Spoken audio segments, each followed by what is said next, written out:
GG! The Mouthful Podcast is brought to you by GoodGame.rock, the most welcoming gaming community on Facebook. Visit us at www.goodgame.rocks.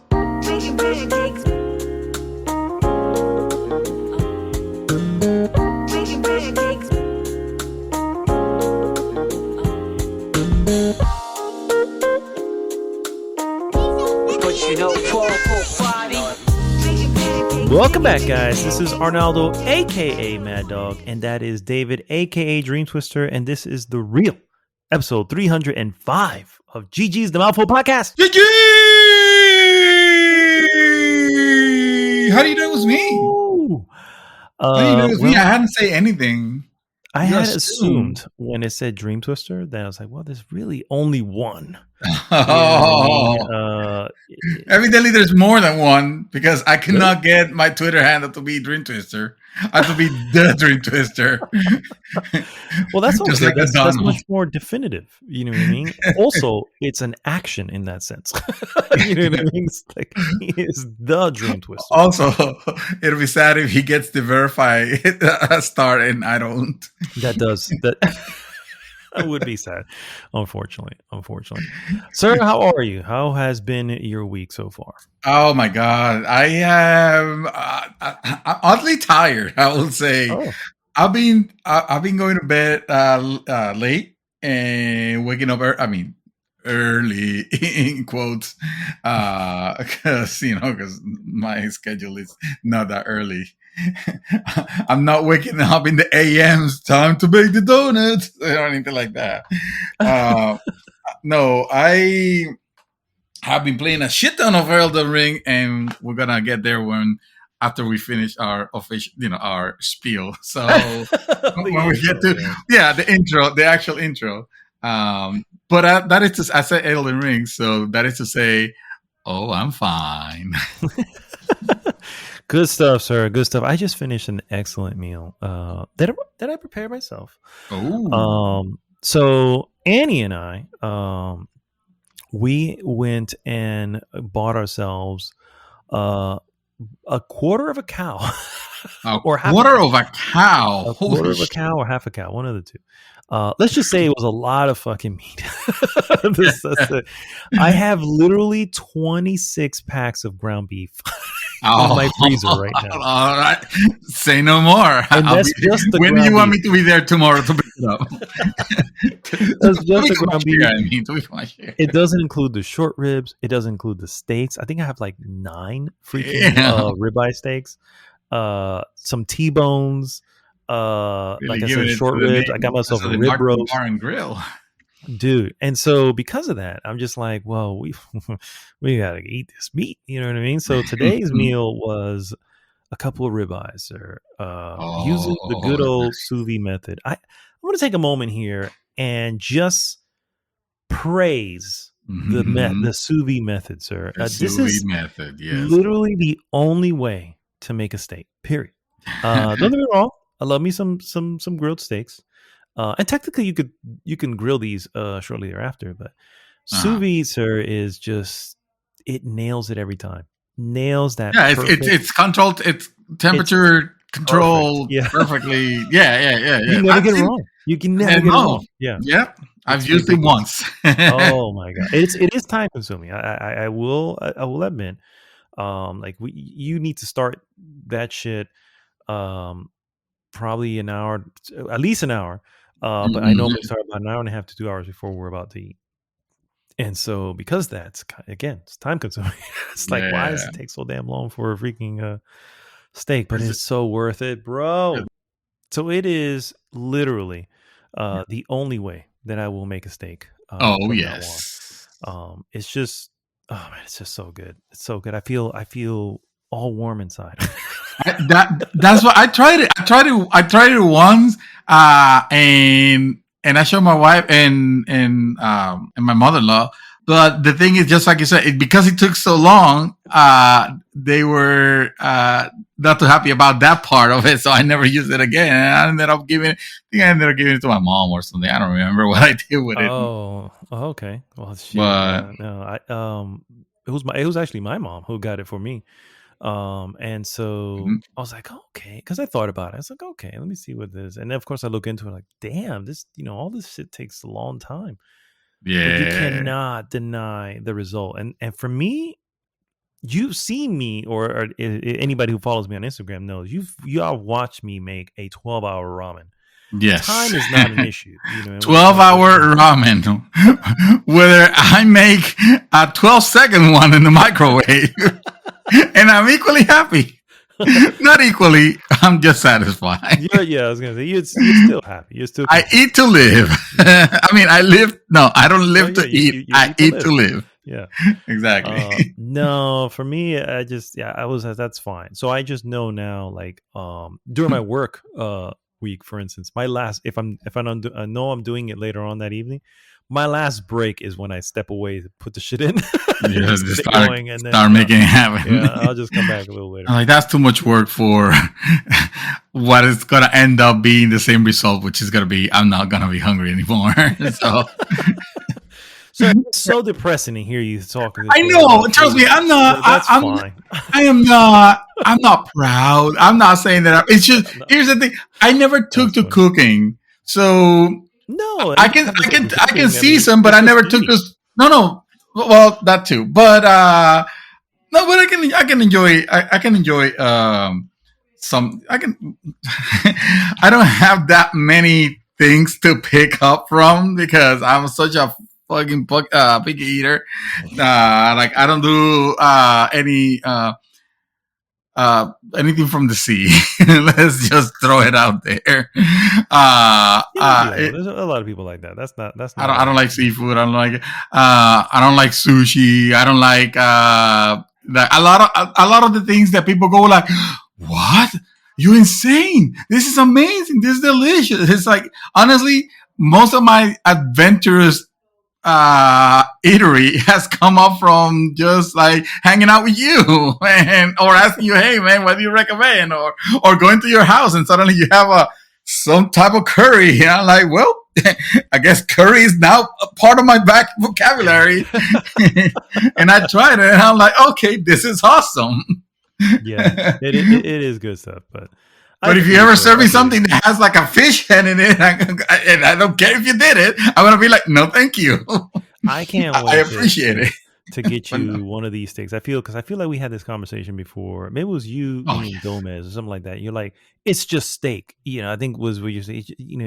What difference of how you make it, or something like that. I can't remember. I'm literally really messing up what you said because I don't recall what your argument was. But I don't remember Gomez and I don't remember having that argument, but really? I could have. It sounds like something I would say, even though I at the moment don't agree with it fully. But at the end of the day, if it tastes decent, I'll have it, and I probably couldn't. I could tell you, oh, this was delicious, or just like this was okay. It was. But I'll still be equally happy. Like one or the other is not gonna make me feel like any particularly better or anything like that. Because at the end of the day, I eat to satisfy my hunger, and that's why later on. So exactly, I eat now, so I don't have to do it later on. And that's kind of sucky because my wife is incredibly frustrated because she knows how to cook all this kind of like different type of meals, and she doesn't normally get to unless she's cooking for more than for like visit. Like if visits come, then she'll go all out. But if it's just for me, like she already knows, she could just probably just plop it in the microwave or something. I don't know. Whatever. Here we go. Not that she does that. Yes, exactly. It'll be rice and some meat. It's just gonna be that.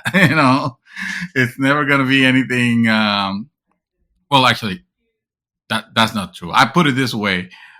I know that I'm difficult already, so I don't want her to have to like spend too much trouble, going all out to make it. I tell her, if you feel like making something that you want to eat, just do it. Just do it. Don't worry about me. I could do with whatever. Just fucking do it. Fair enough. because yeah, it is. I'm problematic when it comes to when it I comes wouldn't call it to. problematic.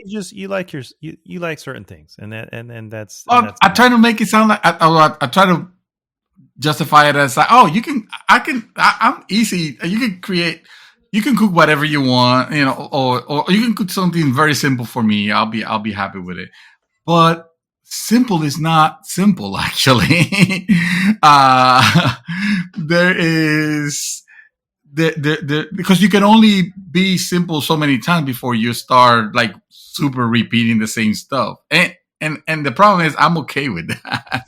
I'm okay with eating the same fucking thing every day. I have no problem as long as it's something that I like within my small menu. But that anyway, this works. is not the culinary Fair enough. podcast. So Fair enough.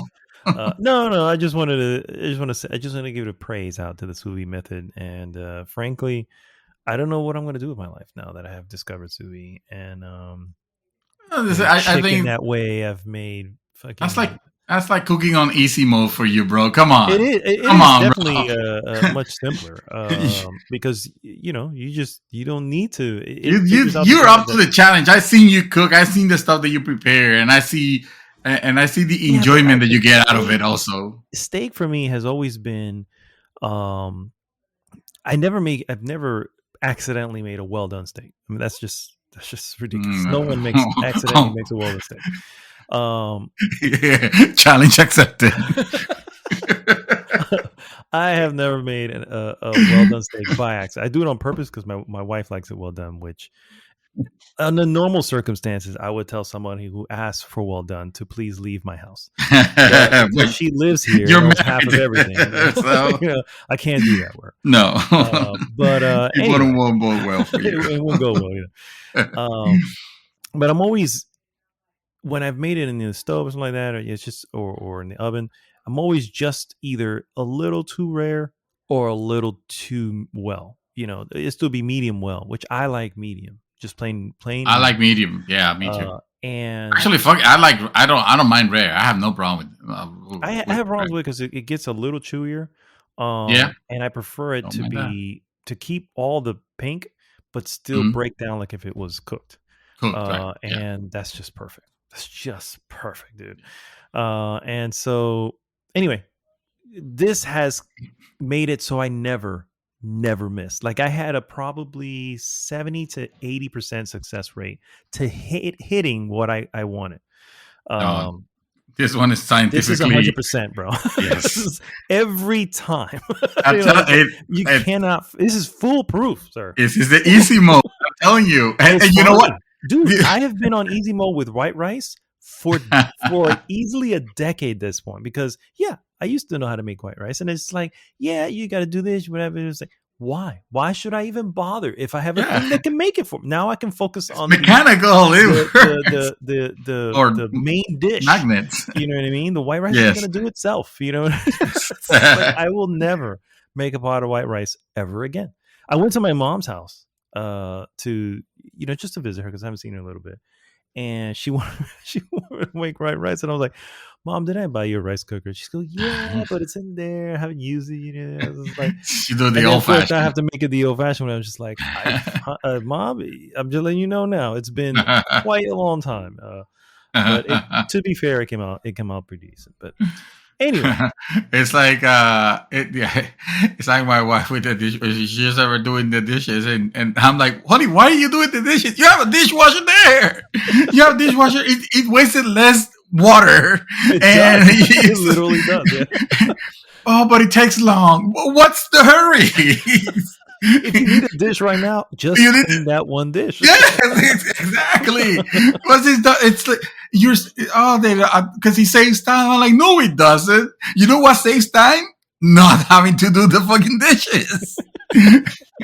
Because you don't have to. You have all that time back. So your mom's like that, but with the rice cooker.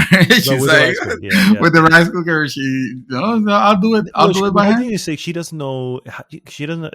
It's just one of those things where she hasn't tried it before, doesn't know what to do with it.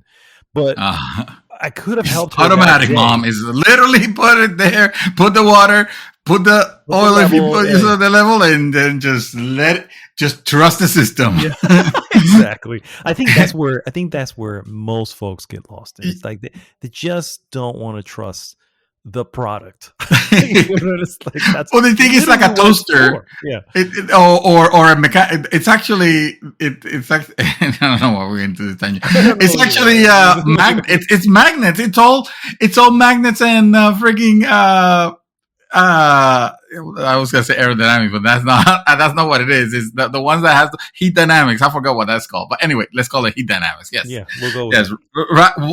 Once it dries up, that thing weighs less, and the magnet releases, and now and the heaty thingy stop being heaty. Suddenly, it's done. It's just yes, that's how it works. It's just done. It's just it's great. I know. Yes. It is great. Yeah, I can't live. I can't wait to get to the point. I'm hoping that at least I get old enough to live in the world where I just grab like a like a capsule packet. I put it in some special machine that nukes it. It's not the microwave because it's not gonna work microwave. It's gonna be something else. Mm-hmm. And then you open it up and there's like a fucking whole turkey. Like yes. I feel like was that a Star Trek thing? I feel that's a Star Trek thing. No, the Star Trek is the replicators. The replicator. Okay. The replicator. It's like, okay, no, now I draw the line. I'm not gonna be eating holographic turkey. I mean, it's just protein-based meal, but I know, it just right? looks like a turkey. That's all it is. Okay, Star Trek magic. Exactly. Yeah, let's make it out of nothing. Hey, look who's here! It's Shadow. What? Shadow. Hi. OMG! This is Shadow. Oh, good stuff. Good to see you.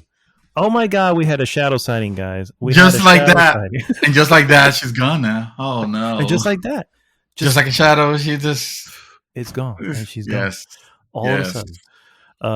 She is the light, even though her name is Shadow. Even though she's quite the opposite of her name. Well, you need the light to cast the shadow, so there you go. Very true.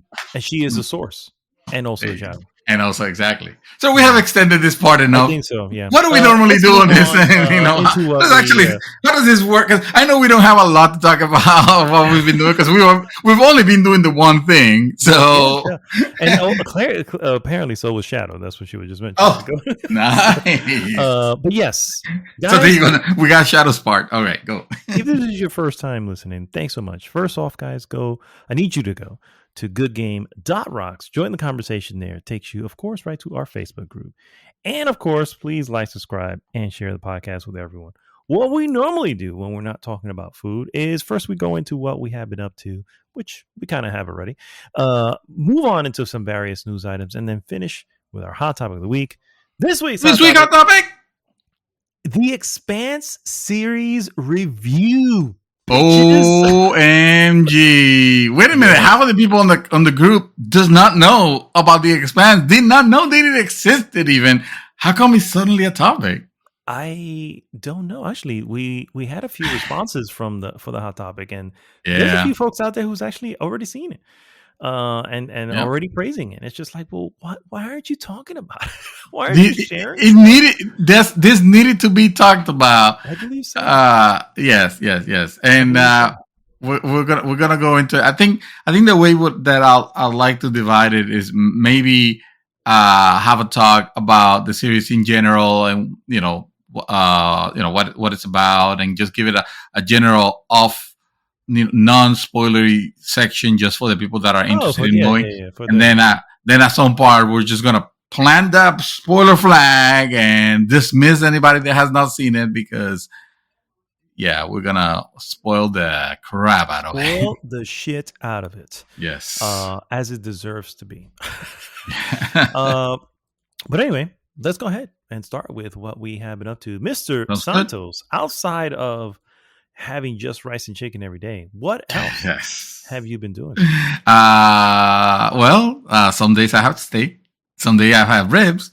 A lot of days I have ribs, actually, now that I think about it. Oh. I think Gomez was right. No, what have I been doing? Well, what most of us have been doing this week, and that is playing a shit ton of Elden Ring, and trying to go to the to the worlds between The lands and between, sir, I believe. the lands between, the lands between. Sorry, the lands between. Yes, and getting lost in its splendor. I think we had. We were having a discussion one time. We were talking about like open world games and what makes them, what make this one so unique and special. And I was thinking at first I was thinking, well, I do play a lot of open world games, and I do recall getting lost and enjoying quite a bit. You know, a lot of specific ones. The world of GTA 5 being one of them, for example, where like there's a lot of nook and crannies to get into, and that was a really old game. Probably not as much by today's standards now. Mhm. And then there's some open worlds that are give you the impression of being open and vast Mhm. because they're big, but then in reality that's almost like that's all it is. It's this vast expansive world that might have villages or cities or towns in the middle, but everything is like set in this huge open plain, but not a lot of, well, let's go into this palace, for example, and see what that is about, or let's go underground and see what this is about, and or let's get into this, I don't know, apartment and find out.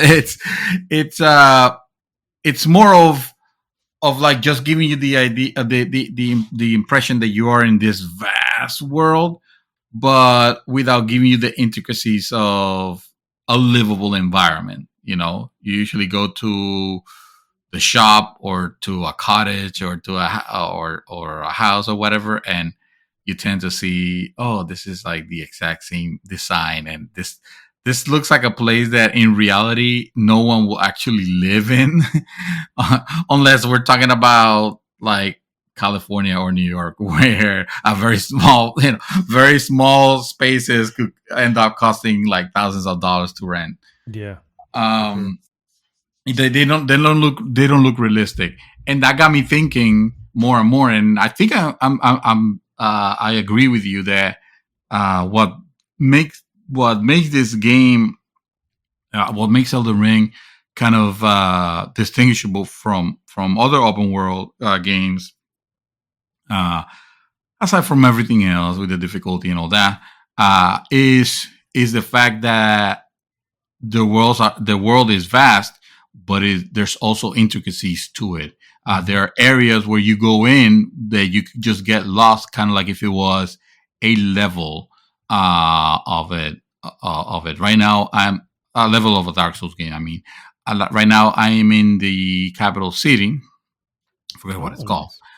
Nice. And I'm making my headway in it, and I'm realizing how much this reminds me of Anor Londor on Dark Souls 1, in the sense of, Anor Londor is a stage, and and you go through different locations, and different locations can take you to other places, and it is very the whole thing is very well put together, to where um, it looks it looks like, how can I say it looks like legitimately engineered, like a place that is, like it's not a bunch of random platforms put there for the sake of it being a game. No, it looks like, oh, these are areas that interconnect with each other, on a way that makes sense, and you have your shortcuts, and you have your hidden paths, and kind of like your small alleyways here and there. Just things you can miss. I think that's one of the craziest things about the game is how much time I just spend looking at every crevice to see, is that another pathway? Is that another way to go? And then you see these little scribbles. Some sort of like, well, clearly there has to be a way. Somebody made it out there to Mhm. scribble something down on the floor. You know what I mean? And so is there something out there? And yeah, so Yeah. I haven't been there yet. I But think you have been in areas in the world that you yeah, feel like that. Even yeah, that first palace that you go, all that the game yeah, funnels you into Stormville going Castle. the Hmm. first time. Exactly, Stormwood Castle. It feels like that. It's like it's not. Oh, this is a village in Assassin's Creed Valhalla, for example, uh, and for the most part, oh, it's, let's say it's a fortress. It's a little bit more intricately built, but it's kind of like one dimensional. It's still on a plane of terrain, and there's not a lot of verticality on Hmm. it. There's a shit ton of verticality, Yeah. and it doesn't necessarily need to be just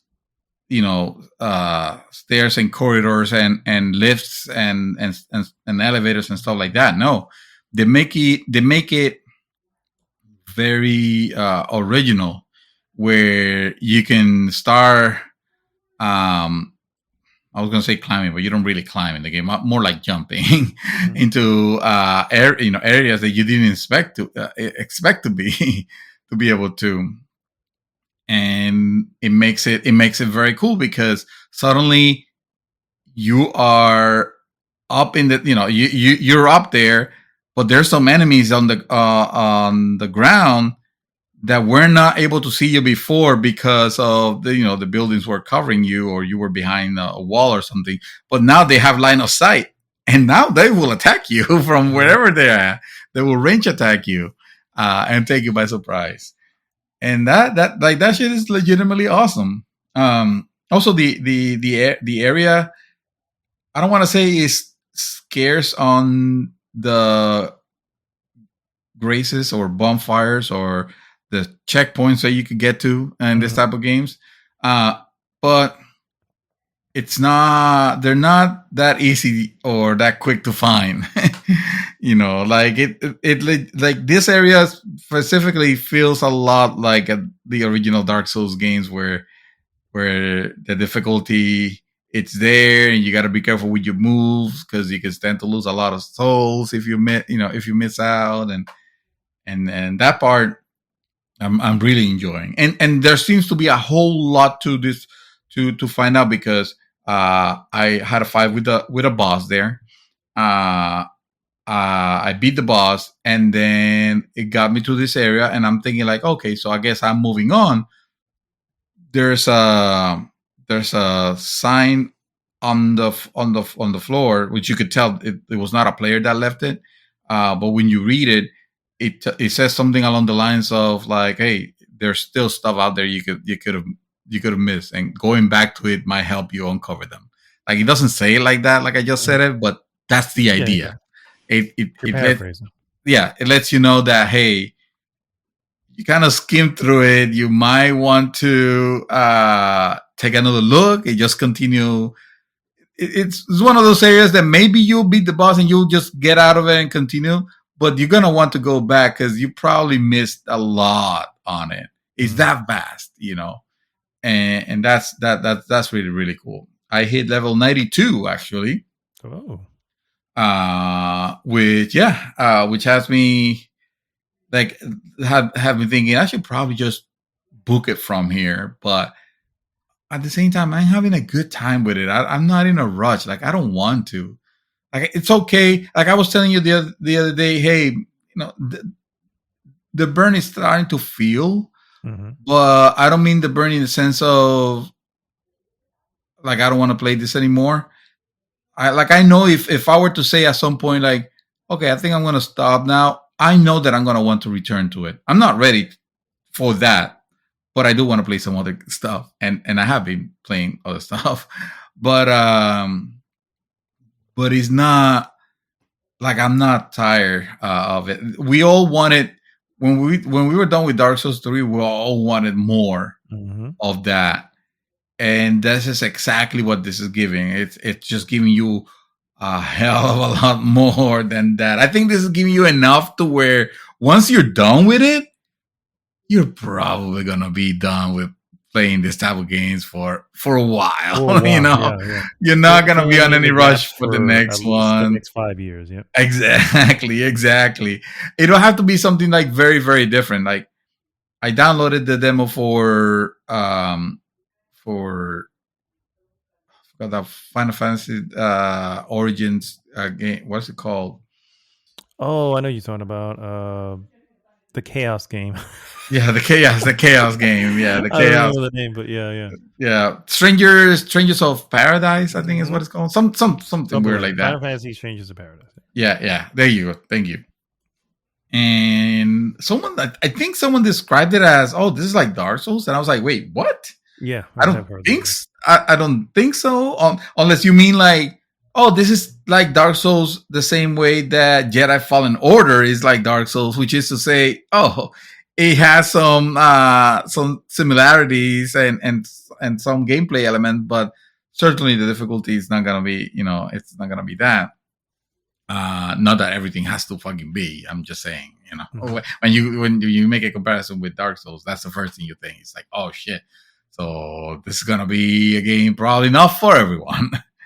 but I don't know, because I meant to play that before jumping into the cast, and I actually ended up watching the last episode of The Expanse one more time. just to have it fresh in my mind. Okay. Yes. Yes. We'll get to that on when we get to the hot topic. I'm trying to think. There's not a lot of things about Elden Ring that I can say that disappoint me, other than obviously the performance issues which we have talked about. I think I've gotten used to it, enough, but I am sure that if I were to jump into a smooth game and then go back to it, it'll just come racing back to me. Be like, oh yeah, this game doesn't run as well as it should. Not that it runs bad, terrible, or anything like that, but I wouldn't describe it as great either. And also, I don't like the particular mechanic of you're in the middle of a battle where you're horseback riding and you get dismounted from your horse, and in the middle of the battle, the game, when you're trying to get back on the horse, you have to kind of make it forces you actually to make a decision that should not be a decision, should just be automatic. I know what you're talking about. Go ahead. And please tell me that you discover a way to avoid this thing. But basically, what the game does is that you get unmounted from your horse because like the boss or whatever. Let's say it's a boss fight, and it kills it, and you're trying to like recover it back. And in order to do that, the game decides to throw you a dialogue screen in the middle of the fight where you have to select yes, because I guess no is an option. Like, why would you ever want to use no as an option? But the game does that, and it makes it a little bit more annoying than it needs to be. It's certainly nitpicking. Obviously, the game is fucking fantastic and probably, I mean, surely Game of the Year contender, probably Game of the Year winner. If I were to judge by what's coming out there and what has come already. But it's enough to make me mad in some, in some of those fights. I literally had a fight where I had whittled the boss down to 0.1% left. Like, you couldn't see any red on his long ass life bar, and I just get dismounted. And because it takes me, a second to make the selection, he just destroys me, because a second might as well be an eternity when you're trying to avoid something on this game.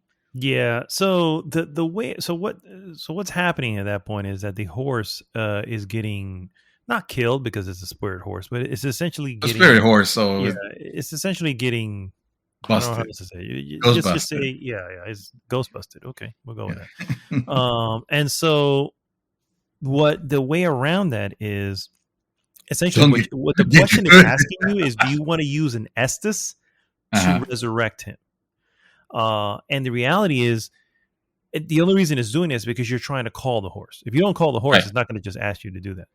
The way around that is simple: is the moment you know that your horse is done, now you need to just take an Estus.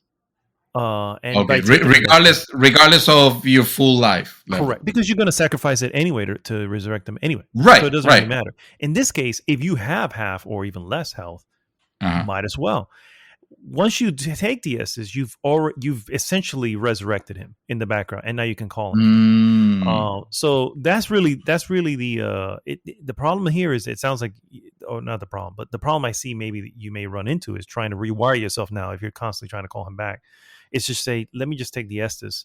The problem is, if I don't have time to call him back, I'm less. If I'm in a bind, I'm less gonna have time to take an Estus. Like, at this point, you need to. It's evasive maneuver time. Right. It's just okay. Roll the shit out. Yes, I need to roll out of this area, because obviously, if you're that close to him or within range of an attack, calling him, yes, is going to give you certain immunity actually at that point with call him. And the game, let's be real, the game probably knows this. You know what I mean? It's like, that's probably what it's saying. It's like, we're not gonna make it that easy for you to do whatever. But at this place, you just have to evasive maneuver out and then take a potion, like, or take an Estus, or even if it's empty, even if it's already killed, you take an Estus. Correct. And then when you get a chance, call, exactly. and he's gonna be. Oh, that's good. That's good, because I find the getting the dialogue so like fucking, because the problem is, you get the dialogue, there goes your movement, because now your movement is just yes or no. You have to, it's the dialogue that you have to answer. You can't really move your character, so now your character is a sitting duck. So that's good to know. That's almost as, you know what? That's almost as good as any fix. So I'll take that. I'll take that. It's something I've noticed when I've been doing a lot of dragon hunting. I don't know why. I think it's because I want to take out the sleeping dragon, and I'm like, if I want to take out the sleeping dragon, I'm gonna have to be good. Sleeping dragon. I found the sleeping dragon. Which one's the sleeping dragon? It's like this massive sleeping dragon at the top, very top. It's in Caelid, at the very top of Caelid's map. The one in the Dragon Barrel is what. You're talking about that's the one in the bridge. The one in the bridge is not sleeping. The one in the bridge you have to fight. No, he's wide awake. Yes. This is you cannot miss it. The only reason you may miss it is because you think it's part of the mountain in the background. Oh, probably. Maybe why. It's a huge freaking thing. Awesome. And it doesn't fight back. It's a sleeping dragon. However, it's completely surrounded by a bunch of dragons, and these dragons are the same dragons we've been fighting. But a bunch of them at the same time? Yeah, it's all. Yeah, it's like. Exactly. You, exactly. Fuck you. So that's become my goal. Why? Because fuck them. That's why. That's why. I have no idea. Fuck them dragons. That's why. I have not made it. I started getting frustrated at a specific point.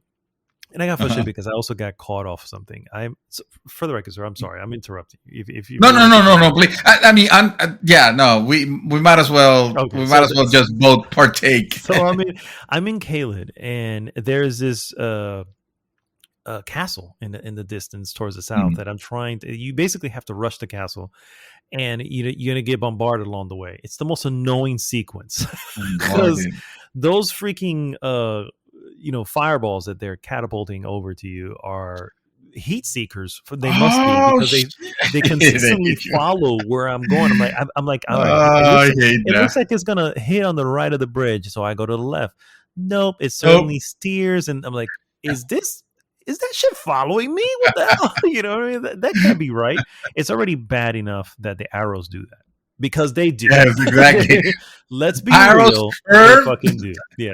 It's like curving the bullet. Curving the arrows. Yeah, this might as well be wanted here. But it is. So that's the part I was at. And I had gotten up to the top, and the last thing I guess you fight right before getting to the castle is one of the giants. And I'm like, okay. And this giant already has a flame sword. He already has it out, and he's just coming at you. So I'm like, I got this guy. I got this guy.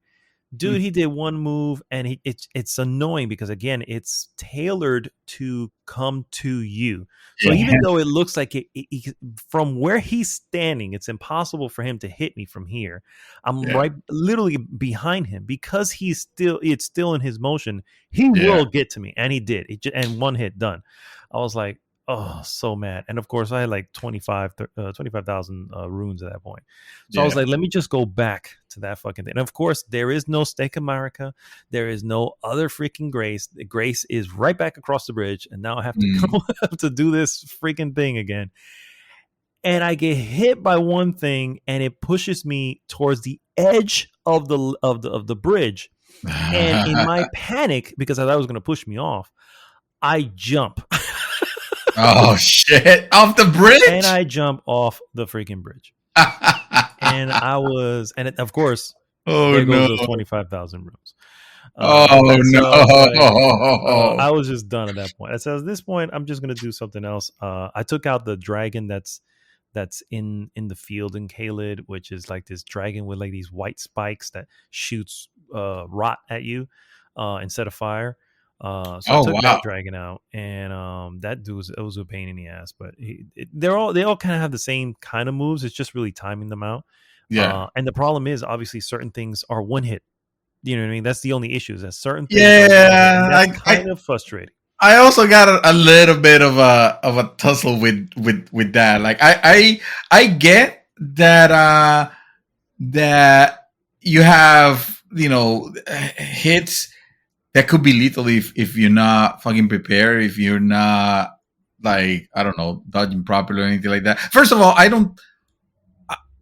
unless you're under level, I don't think they should have just automatic one hit kills. Because you'd be like, oh, the game is fair, you just have to learn. It's like, no. Sometimes the game does take some cheap shots for other purposes. If you're getting blasted by dragon fire, at the same time, I'm like, I get that you're strong, but you probably should be roasted. No, right. If it's dragon fire, you're not. But I'm saying, like, sometimes I'll be full health. The enemy does a thing with his finger, and suddenly there's lightning on my exact area. It doesn't matter what speed I'm going. It doesn't matter if I'm rolling or not. It's just meant to kill me for killing me's sake, And those are the cheap shots that I'm like, okay, I would have even been okay if you would have just like gotten me all the way to 1 or something like that. But automatically killing me because I was beating you, I was kind of like, that's kind of fucked up. At that point, I just have there's no. It's more luck than skill. At that point, it becomes. I feel you just have to hope that the fight doesn't go. He doesn't do the one thing that the lethal kill. Yeah, the lethal. The thing with the dragons has always been that it's like when they kind of fly real quick right above you and they're about to just drop basically right down on you. That's where I've been using the getting off of the horse. Yes. I just time it because he flaps 3 times and then he kind of quickly goes up and he's about to drop down. Right. And the moment he drops down, I get off the horse. You know what I mean? And then I get right back on the horse and keep humble running. yourself. Yeah, and so that obviously gives me a quick immunity. Something else I've tried is with those, but again, and those things, I don't know if they're. I think those are one hit. It's usually whatever he blasts from his mouth, and normally it's fire. This one was dragon rot, which was fucking annoying because he did this one move where he would just blow fire right at his feet, essentially, and this huge, or not fire, but blow what his shot, whatever it is, and then this huge mist of fucking of red rot would come out. So you have to basically exit the arena because I was like, I need to get the hell out of all of this area. And of course, that's a lesson learned the hard way. How far can that mist go? Apparently, pretty far. So let's just exit out. Yeah. So But yeah, I'm with you, sir. I'm still having a lot of fun with it, even though I do get frustrated, like I said, with that. But again, that was just one of Oh, those it's things. hilarious! It's hilarious to hear us to listen to us playing the game. You will think that we are like the most fucking like foul mouth, Oh my like god, yeah, hijo de yeah, nadie, like absolutely. just like the the the the bottom of the barrels, dude. I get out, like I'm in awe at the shit I realize I've just said when I'm playing the game. When I'm out of it and I'm thinking and I'm like, shit, I probably shouldn't have said that. That's kind of like that says a lot about my character. That was kind of fucking evil. I shouldn't be. I I mean, shouldn't be saying it something like brings that, you but it there. just gets it out of you. Yeah, it brings you there, and it does it Yes. on purpose. It's doing it on purpose. It's no, Yeah. this is not by accident that they've chosen to do that. So, Right. yeah, Right, right, but but no, I'm still having a lot of great time with it. This is literally what we were asking. What like if you ask me like was Elden Ring ended up being everything that you hoped it would be, I would like 100% yes. Without a doubt, this is my game of the year, and unless I'm astounded by something else, like I don't think there's gonna be anything on this on this horizon. I should not say never, but it seems very unlikely. yeah, Very it likely does seem based very on the unlikely. level of entertainment value that I'm getting out of it. Like I you gotta remember, I purchased this game twice. Literally, I bought the PC version at a discount, but I still paid my regular pricing for the PS5 version. So I still ended up paying a lot more than a person that just paid retail price for their PS5 copy. And I could tell you that I have gotten my money out of it in spades already. My entertainment with this game, when I'm with the crew, and it's like you, me, Chaos, and Dark, and we're all playing our own worlds because I'm not ready to do co-op on it just yet. I'm sorry, but this is not the type of game that I do co-op. It just I don't want to depend on people. I want to be able to do things on my own. So we're all on each other's individual worlds, and we're talking about the things that we're finding, and we're sharing the tips or the things that we discover on them. And, show me the map. Show me your screen. Yeah. Share your When screen we're so we can sharing see where you're at. Yeah. things, we can see the new thing that or the way you look now with the awesome armor that you found, or sword or weapon. That's one Like of the that. things that I have a little problem with, because I have, and again, I get it. I chose the wretch. I get that. I have no one to blame but myself, but I still enjoy the fact that I started off with just the club, and I went quite a while with the club because it was just like I couldn't find anything. I found like a morning star, a couple of things. Like, all right, but once I get the sword, I was like, yes, a sword! I have a sword. I have so the excited. power. And the sad part is, like, I went back to that area, and there was like something else that I could have got a sword a lot sooner. I just didn't know. No, of course you don't. But it is what it is. But my issue in that right now is with equip weight. You know what I mean? And it's just like, oh my god, I'm constantly trying, because I want to try some of these gear that I'm finding.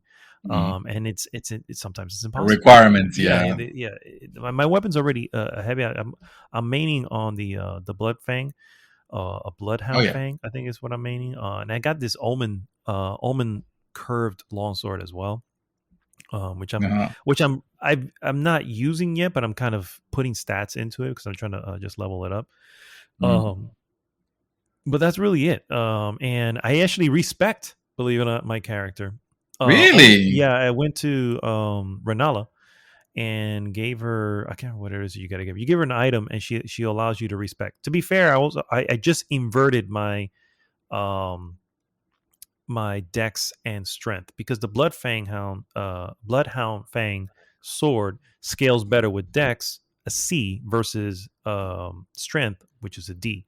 And the reason I was putting strength in is I was like, I'm using the axe, I'm using these other ones, and I want to kind of use those other weapons, and I'm not steering away from that. But I'm maining that, like, if I have so much in the blood fang right now, it's just so good. And so that's all I did basically. I was at 40 strength, and I was at like 30, maybe 31 dex. I'm not a 40 on anything yet. And really? And so, but I lowered, so that I ended up switching that basically. I just went in, I left everything else the way it was, and just put my dex up to 40, and then my strength down to 31, and now I'm just putting stuff in strength. And I don't know if you saw the message, but apparently the caps are very different from the other games. So I just keep adding stuff into dex because of that. So depending on some of the other swords that I find, but what do you mean that there's no like soft cap, like 40? There is a soft cap, but for physical damage, the soft cap is 80. For physical damage, the soft cap, so you can just push it on strength or dex and pretty high until you get to the soft cap. And I'm just but by that time I would have been done with the game twice over. But at the same time, I'm like, I can continue to just make my character. You can make a weak character that hits like a fucking mule. You can just put all your. I'm starting to put stuff into vigor and endurance now. Like I'm starting to recently, since I hit 40, I thought that was the soft cap, so I just kind of left it at that. I started putting stuff into that because I'm only like 20, maybe 21 on vigor, and I'm like, that's too weak. Yeah. Considering where I'm at, I'm just like, because I'm like, part of me is like, that's probably why I'm getting one-hitted.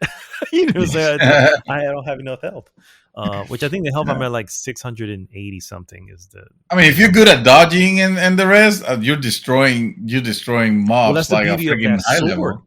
I can dodge and then immediately go into a spin hit with the sword. Oh, then that should be your style then. If you're having fun with that. Yeah, that's what I've been doing. So I've but I'm like, at the same time, I'm like, that probably won't work with all bosses. So I probably need to up some of the other.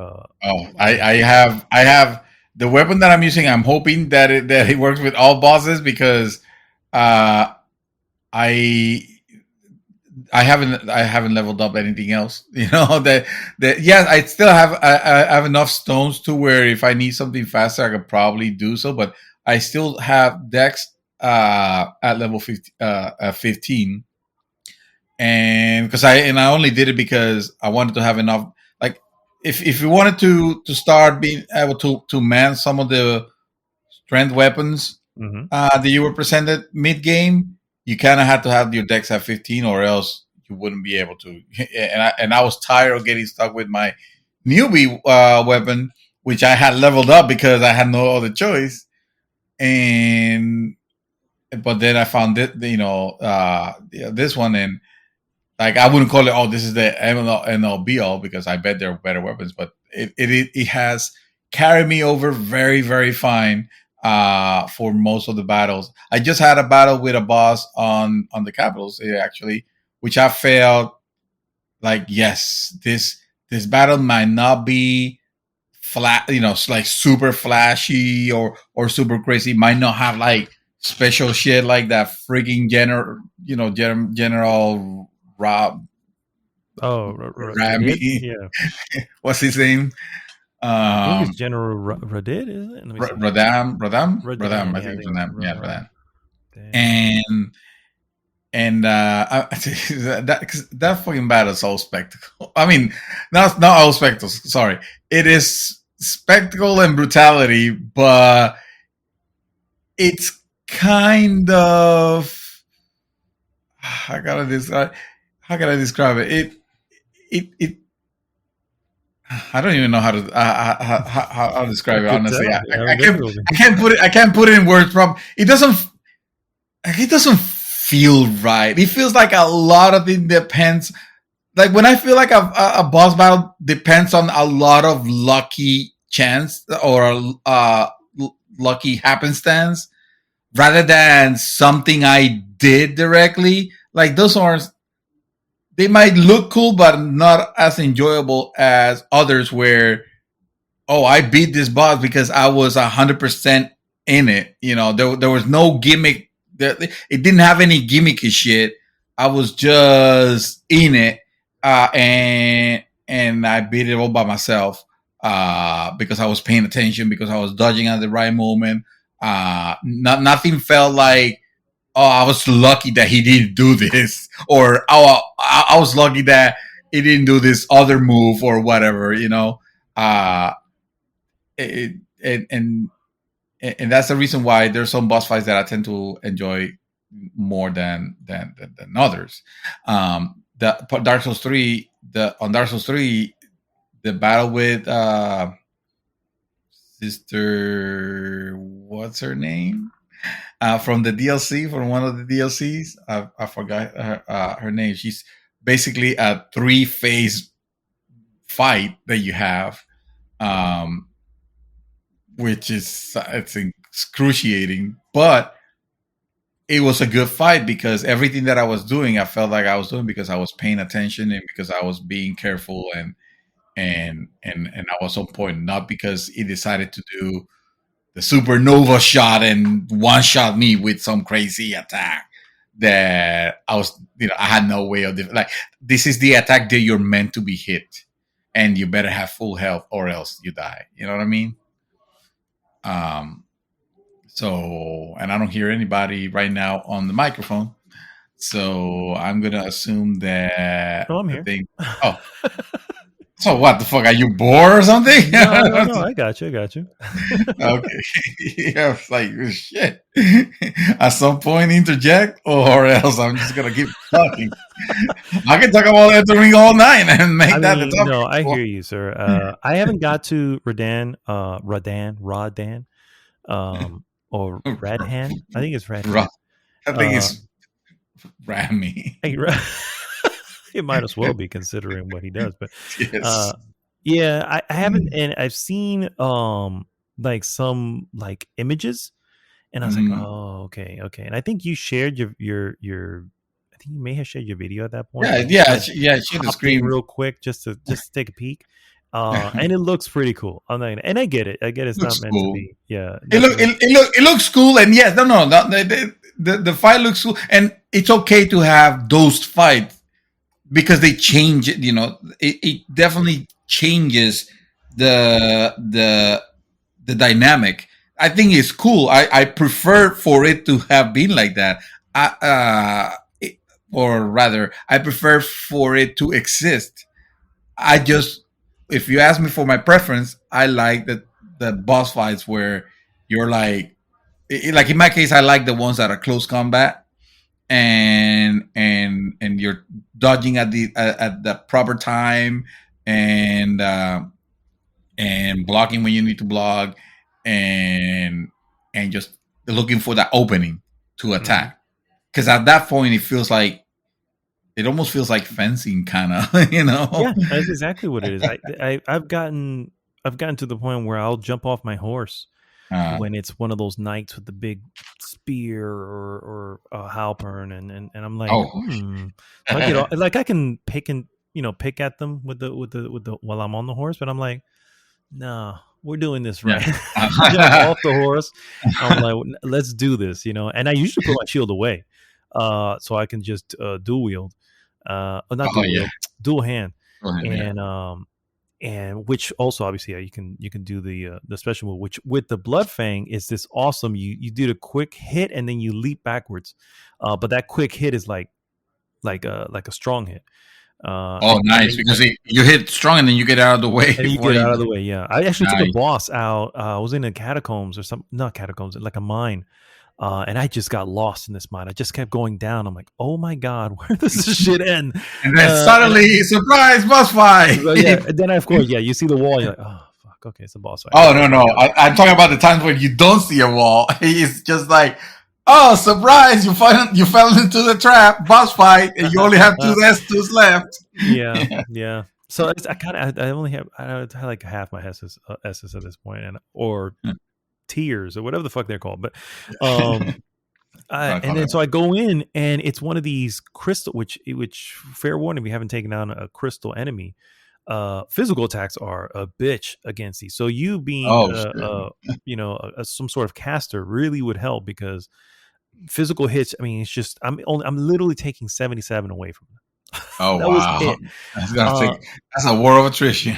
Yeah, exactly. So but they didn't move too fast, and then I just started spamming that move. I'd get in, hit them real quick, really hard, and then back up. And it's a blood fang, so it issues bleed. Let me tell you, it took a good third of the enemy's energy when I actually made them bleed. You know, when you finally get them to the point where they actually bleed. Like I was just chipping away. I'm like, whoa. Because I just kept spamming that. Wait, it doesn't use FP? It does, but it's very small amount of FP. Wow. And I still have I rarely use my FP flask, because I don't have a lot of I only have a magic casting and then fireballs, and I use the fireballs again as I need to, like if somebody's below. And I'm like, I'm just going to fireball their asses from here. You know what I mean? Just a quick way of eliminating an issue. Yeah. Without having to engage. And so that's kind of what I have my magic. And that's kind of my style that I've used before too, which is I really wanted to get a little bit more into magic in this one. But there's something about, like you mentioned, fencing. There's something about that, leaping right out of the way, right as they're coming in. Then rolling as I'm rolling, hitting the attack button as well, and outside of the roll, I finish with a spin a move, and then I just roll back out of the way. It's just like so fucking satisfying, you know what I mean? Yeah. And to do that with knights, that if I let them hit me twice, I'm done. You know what I mean? So, and that's man, it's just something satisfying about that. It's almost like I was kind of hoping that I will take to play some sort of like casters, because they do look cool and they hit hard. And I probably owe apology to Chaos, because I did not believe in the first time that he said, "Oh, magic casters are the easiest,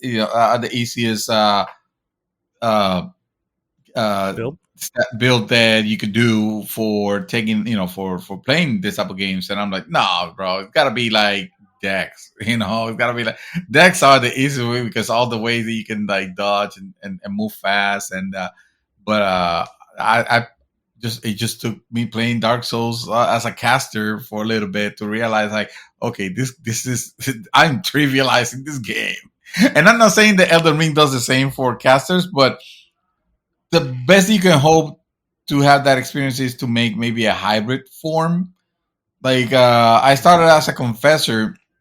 I gotta be a strong ass confessor, because all my points are going to strength more than anything, and faith. I'm definitely putting some points on faith. The problem with faith is that I've noticed that unless I'm supporting, which I'm not playing with, with people. Most of them are, I got a healing. I got a good healing spell, because I have another one that heals me a lot, but I can't use it when I'm in combat because it takes forever. And I will need dexterity to make that faster. So that's a no-go. So I have the one heal and the one, black fire, ball of fire that I can throw. For the most part, like I haven't used anything else, because it hasn't been. I mean, it's probably feasible, but it's taking me a lot quicker to just swing my way through enemies. So why bother? Yeah. Even expecting faith, I'm lucky that with the weapon that I have, it still specs a little bit on both, actually, on stronger on strength, but also on faith. But on faith as well. Nice. Yeah. Quick quick not announcement, but quick little tidbit. I ran into Patches.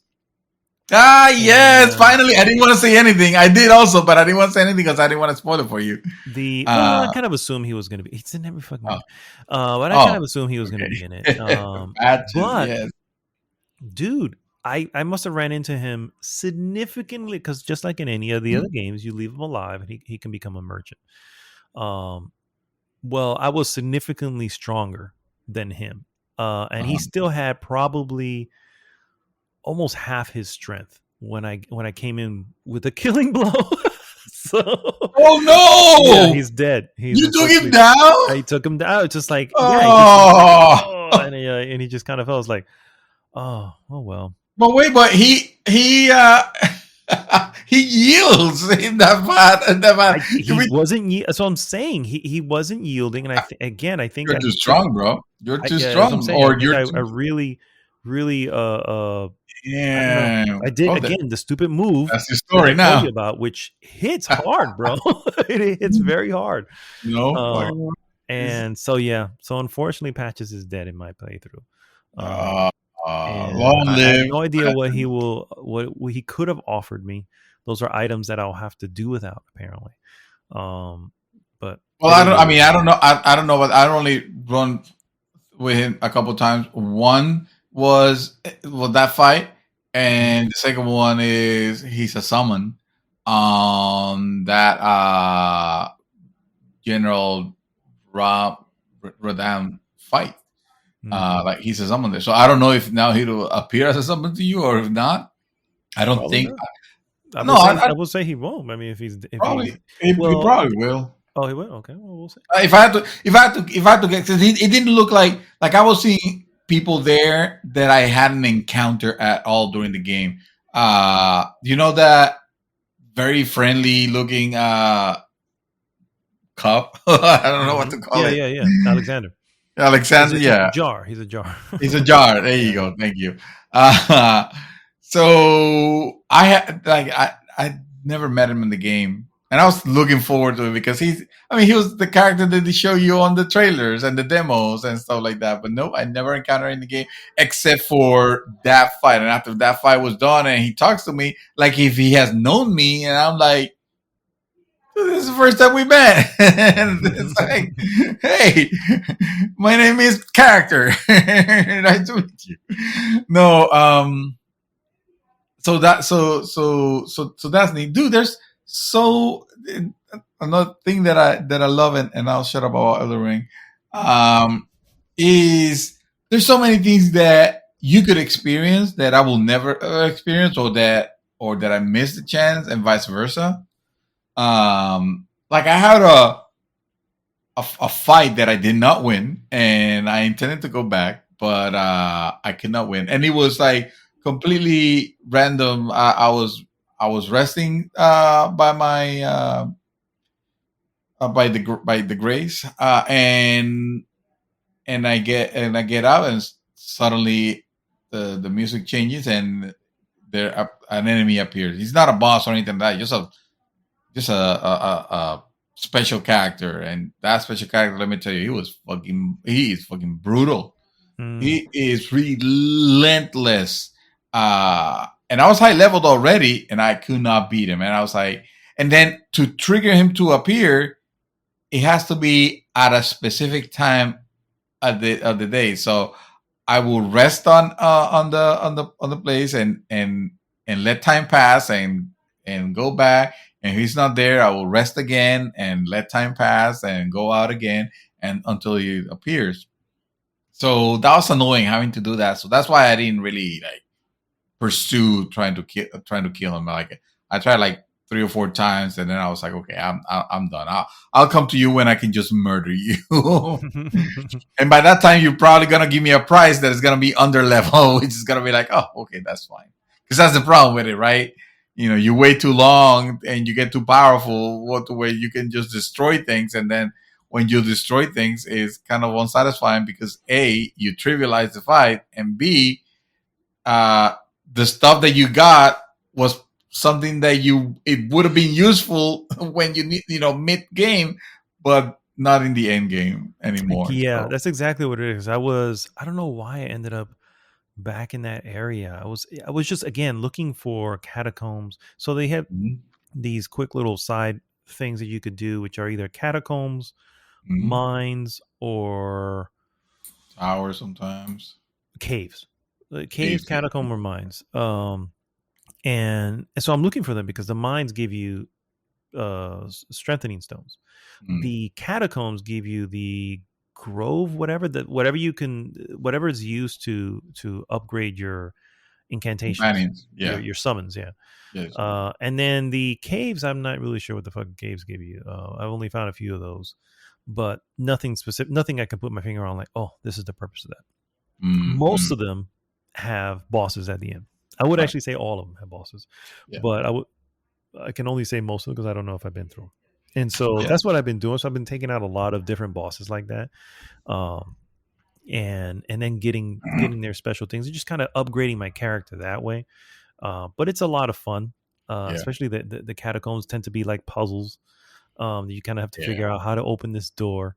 You know what I mean? And it's that's where you find a lot of invisible walls and stuff like that. And it's like okay, you can kind of spot them as you Mhm. as you get them. And but yeah, man, I am ecstatic over this game. It's the only thing I play. It's the only thing I want to play. you know, The I only haven't watched any. I haven't even watched movies this week. Believe it or not, not a one. Wow. To be fair, obviously we watch The Expanse, which is why the hot topic. But Yeah. outside of that, dude, it's been nothing but Elden Ring. I'm about 70 some odd hours in. I'm literally like Yeah. level 71, I think. Um, Oh, and nice. so yeah. So I'm hitting. I'm trying my right now. Because I've cleared out a lot of Kaled. Mhm. I took out the dude in the swamp. Um, I still want to do the fucking dragons, bro. I still want to do the Dragon fucking Hunter. dragons. Um, and I think that's my next thing. I think I'm just gonna just kind of focus on those dragons and then head to that freaking that freaking, I was gonna say chapel, but the freaking castle at the bottom of Kaled. That's my next. So it's gonna be the dragons is Oh, next, there. and then the castle, and then at That's that point, I don't know. I guess I'll go with the wind takes me, bro, because I have no idea what the next thing is. yeah. I'm like Kaled has become. I've judged it by how quickly I can eliminate enemies. If I can Right. eliminate an enemy with 2 swings, I'm in the right area. If I can Yeah. eliminate it in 1 swing, I'm in an area I should have been here before. Yes. It is what it is. But if it's 3 or 4 swings to take just the standard enemies out, it's like, okay, Yes. I'm probably under level for this area. And so that's That's kind of actually how a I've been doing very good way of kind of of judging it. measuring Yeah, if you're judging yeah, if you're on the right place at the right time. yeah. So those weird dogs that look like T-Rex, but they have a head of a dog. Oh God, I hate those I things. can pretty much almost three shots to take them out. Mhm. And so that's why, but they're also like tougher enemies. I can Yeah. probably 4-shot one of those crows. So that's how, when I started realizing, I was like, okay, because when I first got here, those crows might as well have been bosses. You know what I mean? And so I was like, oh no, I'm definitely not ready for this area. And so now that I come through, I was like, okay, all right. I'm taking stuff. I took the Earth Tree out there. I took the like I said, the swamp dude. Yeah. And so I'm like, okay, I checked out this like this city, which is an old magic city that has a bunch of spirit magic casters that are invisible until you come up on them. Took Oh yes. cleared that area out. Um, A boss fight there also somewhere. I don't think I've opened that boss fight. That's what I was looking for. I was like, I opened up one door, so I don't know what I'm missing to open up the other one. But I'll look. I'll go back because I mean, that if was a it's cool. if it's the one I'm thinking, Okay. what with the with those enemies, which is like a ruins. Yeah, that's Um, exactly what it is. Ruins, and they're casters. The ones that have some of them have the Burger King head, and some of them are just that old man with the staff. yes. And so yeah, there's this wall that's blocked off. I've Mhm. opened up the main wall, but I guess I have to. Okay, so there's probably more walls I need to open up. But again, I go through that area and I'm just one shotting the old guys, two shotting the Mhm. freaking Burger King guys, and I'm on horseback, so it's just like hit, and they get staggered, and as they're getting their poise back, hit again, done. You know what I mean? So like, okay, this is clearly an area I should be in. Yeah, that's the good thing of the weapons of most strength weapons. Actually, I would say where usually if the first hit staggers them, especially in my case, which it also adds fire to it. So you usually see them like like going about on fire, like all writhing and stuff. And by the time that they stand back, I'm already swinging, my second swing, and that usually takes them out. That takes them out. Yeah. Unless I'm in an area where it takes like 3 or 4, and in which case you're right. This is probably, I mean, if it's one enemy, then that's fine because usually even the easy areas will have those like enemies that it'll take more. Dog T-Rex, yeah, it's like Well, I'm usually just messing with one at a time. So, but yeah, right now in this in the castle area, there is this motherfucker. You don't find him often, but when you do, it's not even supposed to be that difficult, except that if you hit him and you hit him back and he's able to recover quickly enough, he has this crossbow, except that the crossbow shoots 3 bursts of 3 at a time. Whether if you're blocking, it's gonna stagger you. It's just gonna take all your stamina and it's gonna stagger you. Poise out, yeah, exactly. And if you're not blocking, it will feel like a one shot, even though he hit you 3 times. Because once he hit you with the first arrow, you're inevitably gonna eat the other 2, and they hit hard, and suddenly you're dead. Like I died a couple times to that motherfucker. It was difficult to take out. But yeah, sorry, I didn't mean to make this the Elden. But this is the game that we're playing. This is all we're playing. The one that is gonna be on. The segment is called "What We've Been Doing," and this is what we've been doing. So plus there's not much else to talk about, and this game it's awesome. It's definitely awesome. Yeah, you guys are missing out if you're not done this. You're missing out. Yes. But anyway, you don't even have to throw it to me, sir. That's all I've been doing. So. Well, now I just finished up with my Gran Turismo report of the day. I'm still playing that. I did my first section of the licenses. I come to realize that I know why they are there.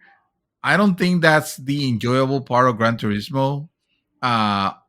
But at the same time, I know that it'll be felt if it's not there, But I don't find the licensing portion enjoyable to do. No one does, sir. No one does. Then fucking switch it around, make it a little bit interesting, because the problem is you haven't changed anything on how they're done. It's still the same old shit that you have done throughout all of them, and it gets tedious, like having to go, because you're not okay, or at least I'm not okay with just passing them. I need to pass all of them with gold, in gold, and that means that I'm gonna have to repeat a bunch of them. And I know at some point I'm not gonna care because it's just gonna be too tedious. Yeah, and I don't want to burn myself on it. But the rest, I'm having a real good time with it, and I realize I am so happy with the job they've done with this Gran Turismo version. If anything, because it's back to feeling like a fun game, which is something that I could not say about those previous versions that come out in the sense that, yes, the games were, when you were racing, it was good, but the game the games were, it almost felt like they purposely went out of the way to make sure that you spend little time as possible on the racing and that you spend more time on the menus and digging and going through shit that was annoying and boring and sterile, and like, no, and this is a complete return to form. And for the most part, there's still. I spoke last week of the annoying, you know, the heads that will pop out and will not shut up. Um, but for the most part, like you can get on a race relatively quick. It's still a lot of menu. It's still a lot of unnecessary menu selecting, and selecting here, then selecting here.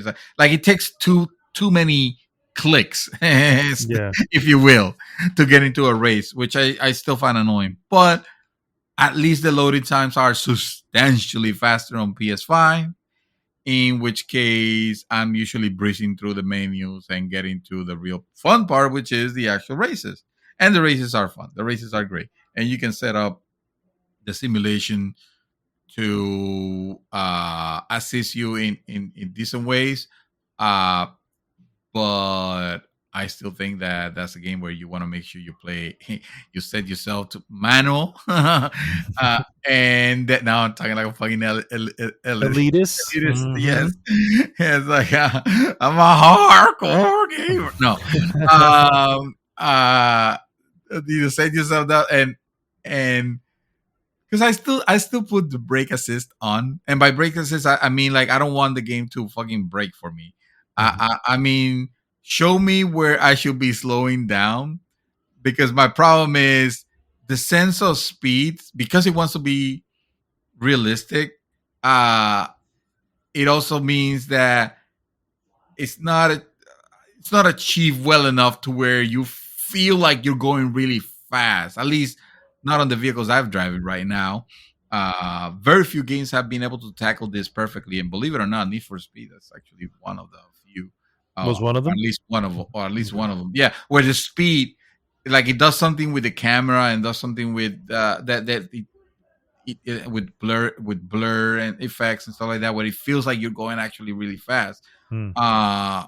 On the Gran Turismo, wanting to be sticking to more realism, uh, it's it's difficult to gauge where you're going. You don't feel like you're going fast enough, but you're actually going fast enough to where taking a curve, it's just gonna be a miss. Try taking a steep curve at, say, 40 miles per hour. You say 40 miles per hour, that's slow. Yeah, try doing that shit in real time on a real car. Let's see what happens. Yeah. Let's see what happens.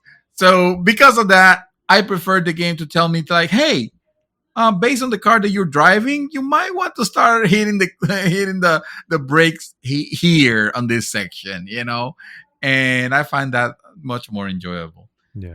I haven't done multiplayer. I don't think, I usually don't. I'm not a competitive person, so I don't tend to go for that. But I have heard reports actually that the multiplayer is not that great on this game yet, because Wow, really?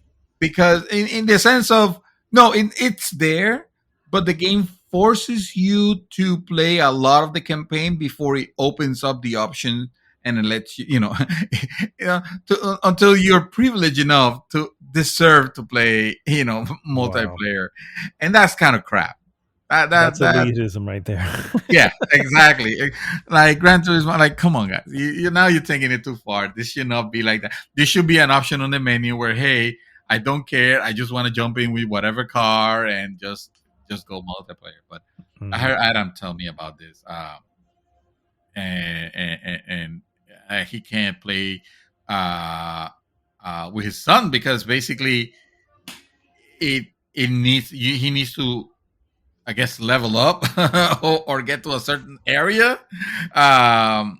in the game, where the game will now allow me to play, two-player local, which is ridiculous. that it'll do that. Like, why? Come on. But yeah, still loving the crap out of it. I know you're not a big racing fan, and that's fine. But I am, and man, I absolutely love what they done. What they done? Nice. With the Gran Turismo. Yeah, I feel like, okay, you're back, and I'm hoping that they create a lot more content to it. Not that I think it's lagging or anything like that. I honestly couldn't tell you because I haven't put enough hours on it. It seems like it has a lot. It certainly has a lot of vehicles, but I don't know, man. There's something about the feeling of being on the road, on the fake road, but still, that is just cool. It's just special. It's just taken from a person that doesn't like to drive in real life. I'm not a fan of. I don't know how to explain that, When but I can compared to drive real video life. games. I Yeah. like driving video games, and I like understanding the concept of what the parts do. Like each part, even though I'm not a gearhead, I can't even tell you what a fucking drivetrain is supposed to do. But hey, if I see it in the game and if I see the sliders, it's like, oh, okay, this makes sense. I know what to adjust here and stuff like that. But yeah, that's pretty much all I've been doing, guys. Nice. Just those two games and no series, no movies. I want to see Batman. I do want to see Batman, but then I heard it's coming to HBO Max on April 19th, and I'm like, I can wait. Really? Yeah. I don't. I want to go to. I want to go to theaters. I want to see it in theaters. I heard, but it's long. It's long. That's the It's thing. 3 hours of your life. I mean, and if it's a good 3 hours, then it's a good 3 hours. But Yeah, who sometimes knows, I want right? to pee and I'm not gonna be able to pause it. And you're probably right. I should probably wait. I like the movie theater experience for those type of movies, not long ones, For the but event films, yeah. the event. Exactly. Yeah, I agree. All right, guys. We'll be right back.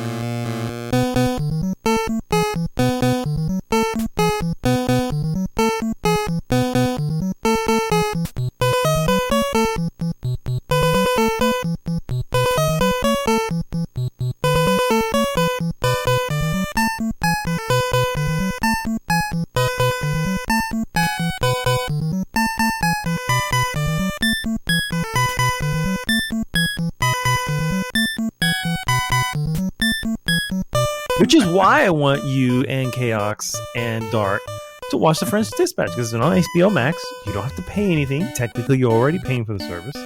Didn't we see a trailer for that? We did. Is It that was the one one of that our we- trailer of the week. As a matter of fact, Chaos was still with us when it was our trailer of the week. Right? Yeah. It kind of looked like. Yeah, I think I remember. It looked interesting. It looked. You know what? I might actually take you up on that. Then, after all, even though the title it just says no. So The French Dispatch is, first off, I agree. So the title's very pretentious, as you can tell, just from the title. It's a very pretentious. You know, Wes Anderson is a pretentious filmmaker. That's It's that's just the version that you told me because of Wes Anderson. yeah. It just spills frou-frou. You know what I mean? And it just does. And within minutes of watching the film, you are going to see that. Just understand that this is warned a you. yeah. Well, no, it's not just a warning. It's just I want to almost like a temperature check. You know, just see where are people at. If you could just appreciate it, then I might just be content. You know what I mean? But I have you don't know how you're suspicion. feeling. I absolutely loved it. I absolutely Oh, loved it. okay. All right. But I'm biased. I'm biased to Wes Anderson. Oh, you know what I yeah, mean? that's and his true. style and everything that he does. And Yes. so that's why. So you know, I can never speak poorly of Wes Anderson. Do you think my wife will have a major problem with it? Yeah, I mean, she might. I don't know, bro. I don't know. I think like, it's interesting. yeah. You guys will definitely find it interesting. Okay. But just understand that the story goes. I don't want to preface it because I want you guys to go in blind. You know what I mean? So it's like I'd rather you go in blind. If it's something that should be blind, I'm more than happy to acquaint.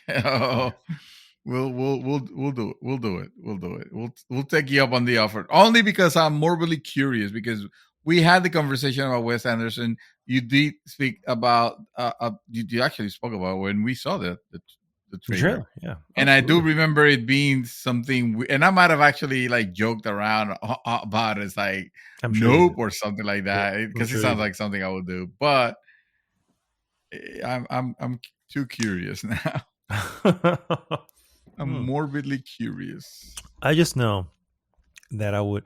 I was literally about to watch it again, because I just saw that it came out to HBO shit. Max. I'm like, oh shit, I gotta put it on. But again, that's me. That's me. I like these films. Yes. So that really doesn't say how well, it's one of those things. If you like the filmmaker and you like what they do, it's like, I'm trying to think of an example. A gaming example. It's like, I don't know. I really don't know. Honestly, put it this way. It's like the Konami thing. Not the Kojima thing.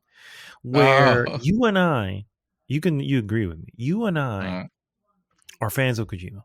And whatever he does next, yes, we want in. And we will immediately find the good. And maybe we'll point out the bad. Yes. But we still will forgive whatever we point out and just say the good. This last one was a perfect example, Death Stranding, where it's just like, first off, this story is garbage. Game. Yeah. But the game is the game of the year. Yeah. Exactly. Only Kojima can pull that off. Exactly, Only Kojima. Exactly. So this is what I'm saying. So Wes Anderson is the Kojima of filmmaking, if you will. Wow. He loves to frame things in a certain way. He loves to make things look like they're sets, but they're not sets, and vice versa. Sometimes they're it's odd. It's just the way he loves to frame stuff. Watch this movie understanding that you are watching a storybook. A storybook. A storybook, yeah.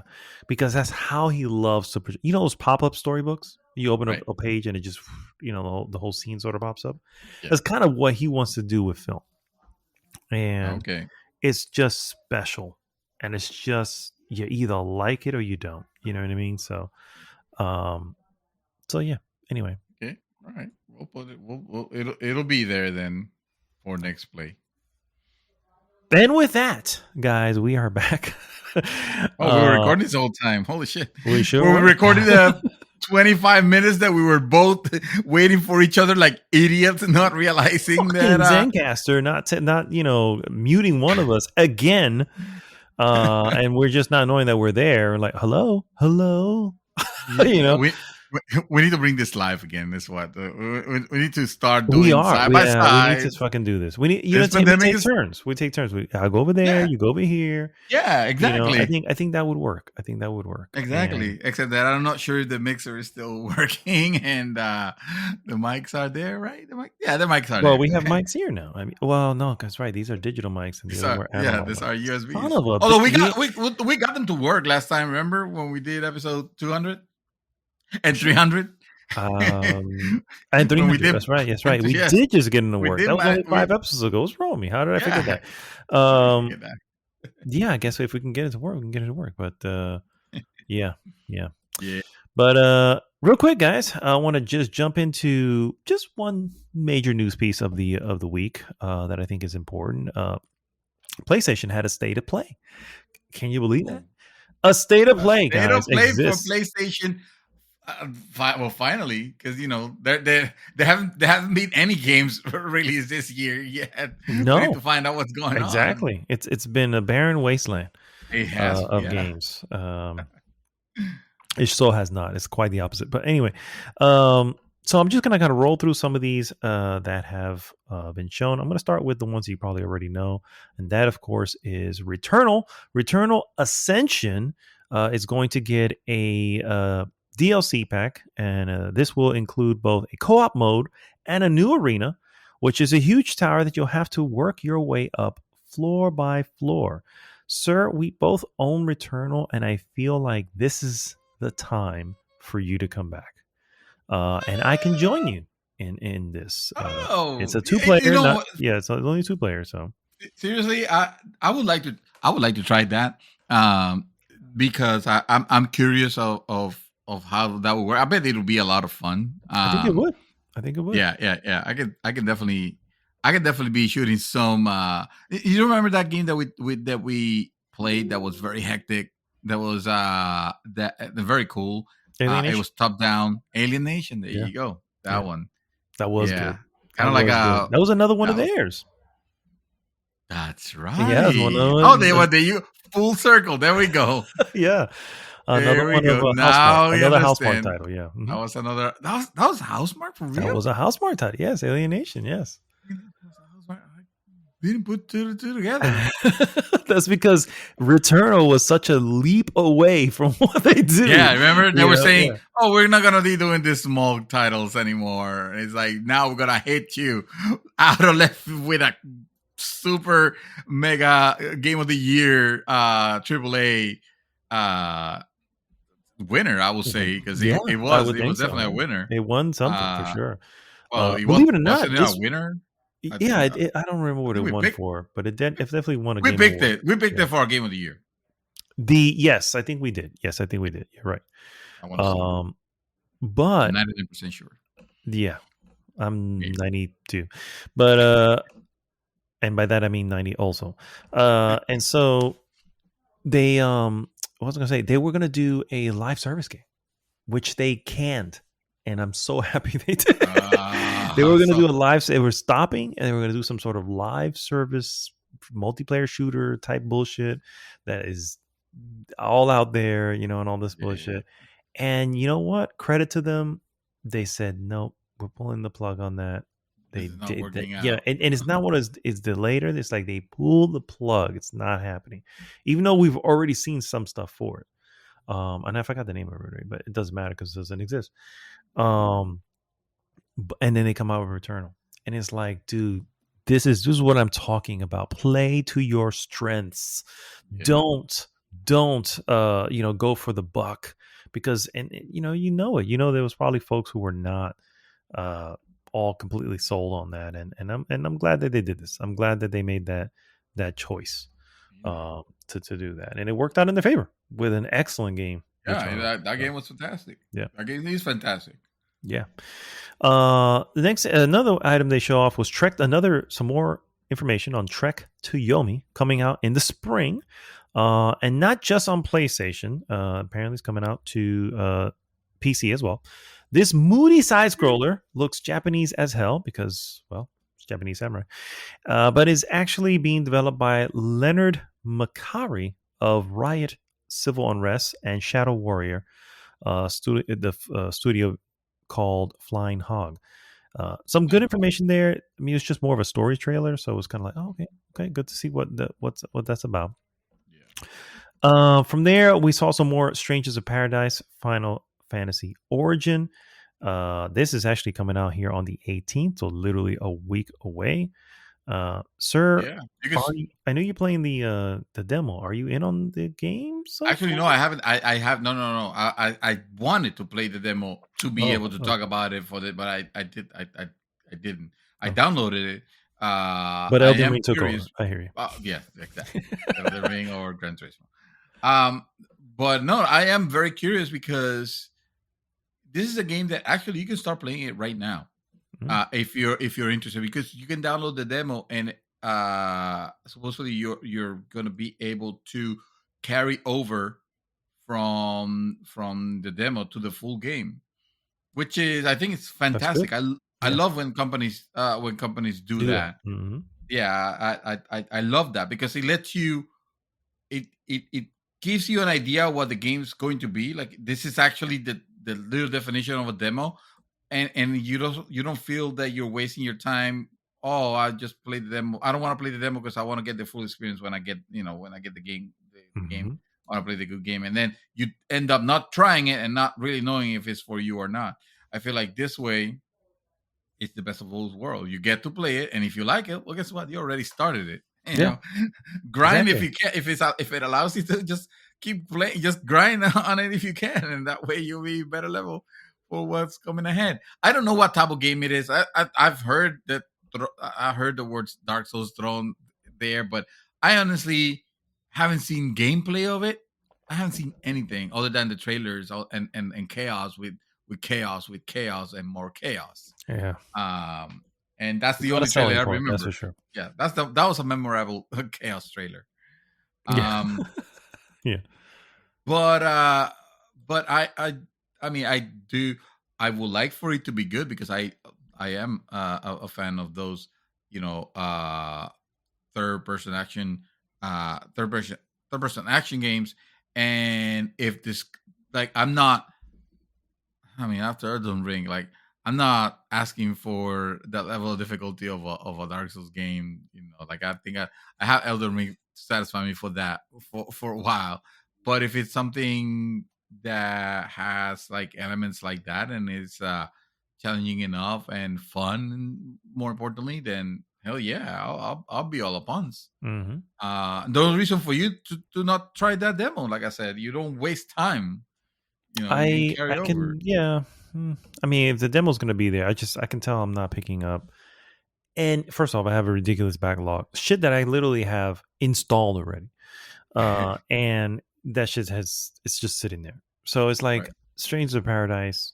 It's not, blowing up my skirt, if you will. And so it's like, Unless reviews are stellar, in which case you're just gonna raise your skirt all the way up. pretty much. No, I'm just dropping trout at that point. But no, seriously. If it goes like that, then that may just be the next one. You know what I mean? But I have no desire to touch anything. What is your next one? Do you have anything planned in the world post Elden Ring? Like after Elden Ring, do you have any? Do you have some? I have mine, I think, but I'm interested in knowing. Like, you're gonna be so fucking disappointed, sir. And I won't even tell you, because it's gonna be first of all, it's gonna be, interesting choice of words. It's gonna be the most random item that you're just like, why the hell, dude? And it's just been there for a while. Not a while, like a long while, something like that. But it caught my eye. It's a smaller game, obviously. You gotta space these big games out, Yeah. That I get 100% for you. So yeah. So it is called Lost in Random, sir.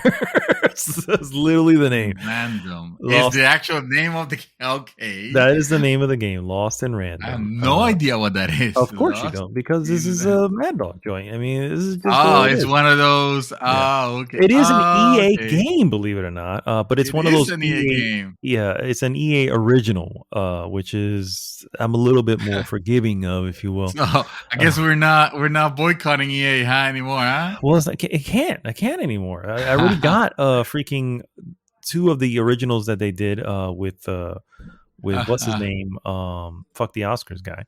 Oh yeah, that's right. I own both of them, so it's like shit. You know what I mean? It's like at this point, fuck the EA. Yeah, exactly. Fuck the EA.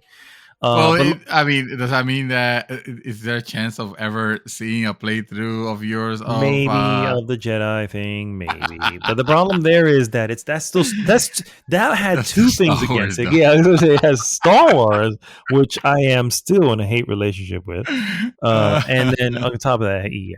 So EA has been pardoned, if you will, but Star Wars still needs work.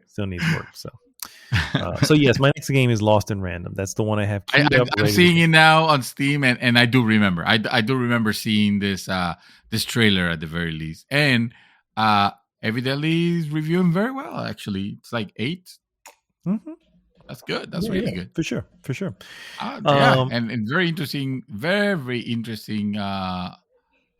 art style, and it's just like it's not screaming your name, it's proposing to you. Actually, it has the ring and it is on its knees. Yeah, pretty much. Just proposing to you. That is all Tim Burton right there. That's a Tim Burton joint, which is why I was like, all right, here's my money, damn it. You were playing that other one with the painting, right? Whatever happened to that one? With the painting?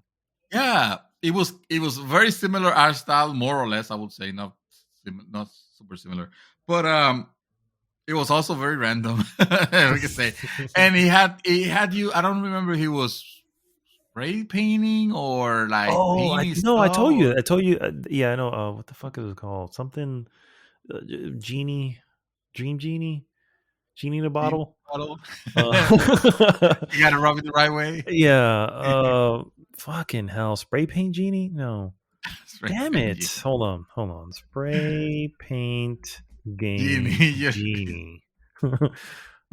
Let's see what it says. Mark Echoes. Concrete Genie. There it is. Concrete Genie. Yeah. I was playing Concrete Genie. I told you I stopped because I got into some boss battle, which it clearly I'm in the later half, probably the later third of the game.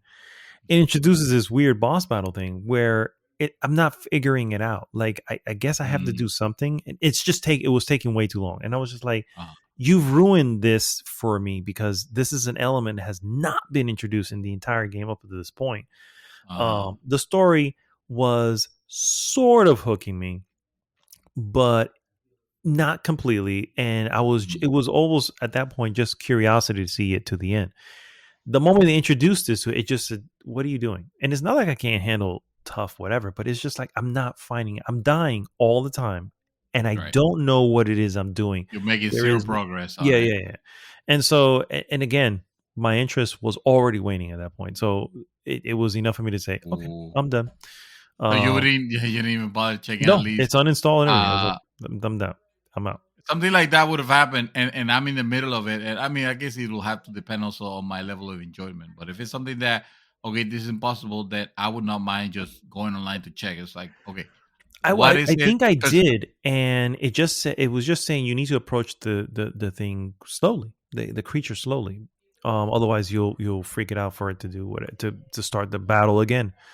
And I'm like, I'm tippy toeing, and it's still not. Yeah, I'm like, what else do I have to do? And so I was like, yeah, that's the part when you start wondering, like, okay, is something broken? Yeah, I was like, is something broken? Yeah. So, and at that point, I was like, again, if it was something else that already had my interest, then I'd just power through. But it was already waning at that point, because it wasn't that interesting. I'm gonna be honest with you, it really wasn't that interesting at all. Very pretty, I'll give it that much. Yeah. But anyway, going back to state of play real quick. I'm gonna run through some of the unnecessaries just to get it. Gigabash, which is basically like a kaiju beat 'em up, or not a kaiju multiplayer game. That sounds like a must-have. Yeah, multiplayer. Sure. If you say so. Yeah, multiplayer. Yeah. JoJo's Bizarre Adventure: The All-Star Battler. And this, of course, is a fighting game set in the universe of JoJo's Bizarre Adventure. Somehow Dark already bought it. Of course. Gundam Evolution, which is free to play multiplayer shooter set in the Gundam universe, was actually announced last year on PC, but is coming also to PlayStation 4, PlayStation 5 later this year. If you're into Gundam, well, that's all for you. And then, of course, we got some updates on some already known items. Ghostwire Tokyo got a new trailer and also got like an 18-minute gameplay release. Not in this state of play, but shortly thereafter. So obviously, it was connected. And does it look interesting? It looks like it's first-person magic wielding is really what I can see from it. Very, very Japanese. Very Japanese. Coming out on March 22nd. So we'll see. It's questionable, and I kind of question my pickup now when I looked at it, because I did pick it up on our draft. For the record, guys, we're on a video game league, and I did pick it up because I was like, oh, let's see what happens. And now I'm less confident, but it is what it is. Bench it. Yeah. Forspoken got another gameplay trailer. Ooh. Still looking really, really good. Still not really sure what's going on in the game, but not coming this year, probably. And it possibly not coming this year yet, unfortunately. Although I think somewhere along the line I may have that on one of our drafts. But anyway, the Kawabanga collection, Teenage Mutant Ninja Turtles, out of left field. It was like really random, like really lost and random. Anyway, this collection includes 13 Ninja Turtle games from the 8-bit and 16-bit era release, and including handheld games, and will come out later in 2022. It includes pretty much everything Ninja Turtle related. I don't have to list them because all 13 that have ever been made are on this collection. And then finally, 2 new game announcements. Very interesting. First one is called, these are from Square. First one is called Valkyrie Elysium. It's a new Valkyrie profile game. It's more action than RPG, very similar to the Tales, but looks a lot better. Tales really hangs on to its cell shadedness a little bit. Right. This looks a lot better. And hopefully the story is not so quirky there. But and then Oh, finally, it's going to be. They I'm sure usually it is. are. Yeah. I'm sure it is. And then finally, the Dialfield Chronicle. So this one I want you to just, I don't know, put on a radar somewhere. It doesn't have to be like the major radar. Just put in the back burner Back radar, if burner. you will. Yeah. Because I think it's very interesting. It's not Final Fantasy Tactics. It's not Fire Emblem, but it's kind of close to both. It's almost like a Final Fantasy XCOM, if you will. Ooh. Yes. And at That least from sounds what like I saw, again, I couldn't tell much because there's a trailer and there has some gameplay. But I was like, oh wow, that looks kind of good. The Dialfield Chronicle, it's probably it's one of those weird things where, most folks looked at this state of play going, not much here. And to be fair, it's not a lot, but I always say there's always going to be one or two items for everyone. You know what I mean? yeah. And for me, it would definitely be the Returnal Ascension update. And as far as the exciting parts of it, Trek to Yomi, they really do show much there, but I was already excited for that. And then Dialfield Chronicle, and Dialfield Chronicle is more just a curiosity because like this looks pretty good.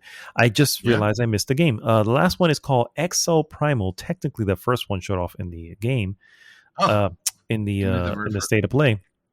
This is ridiculous. Doesn't quite like encapsulate what it is. So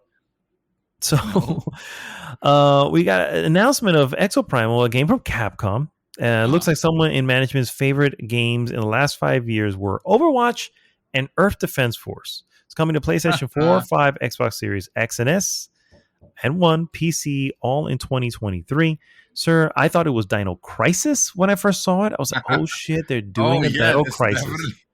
Yeah, because it's Capcom. Exactly. I was like, oh shit, they're doing it.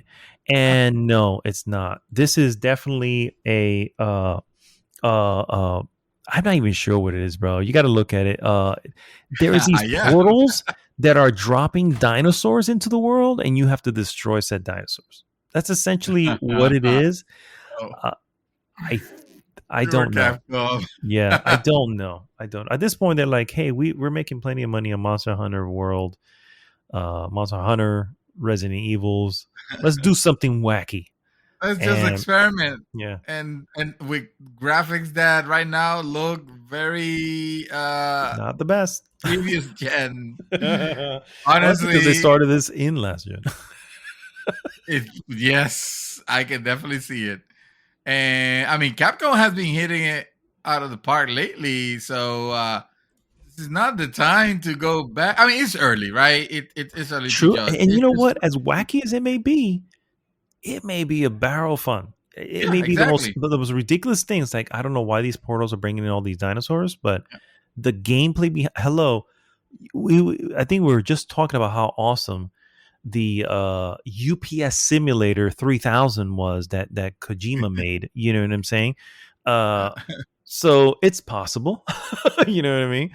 So I don't know. It looks, it's funny you mentioned. It looks like Overwatch and Dino Crisis had a baby somehow. Yeah, I thought it was Dino Crisis up front, dude. And there was this one character in it that had red hair. I was like, it's fucking Dino Crisis. It's happening. And then, of course, it's not. I'm like, oh. Nope.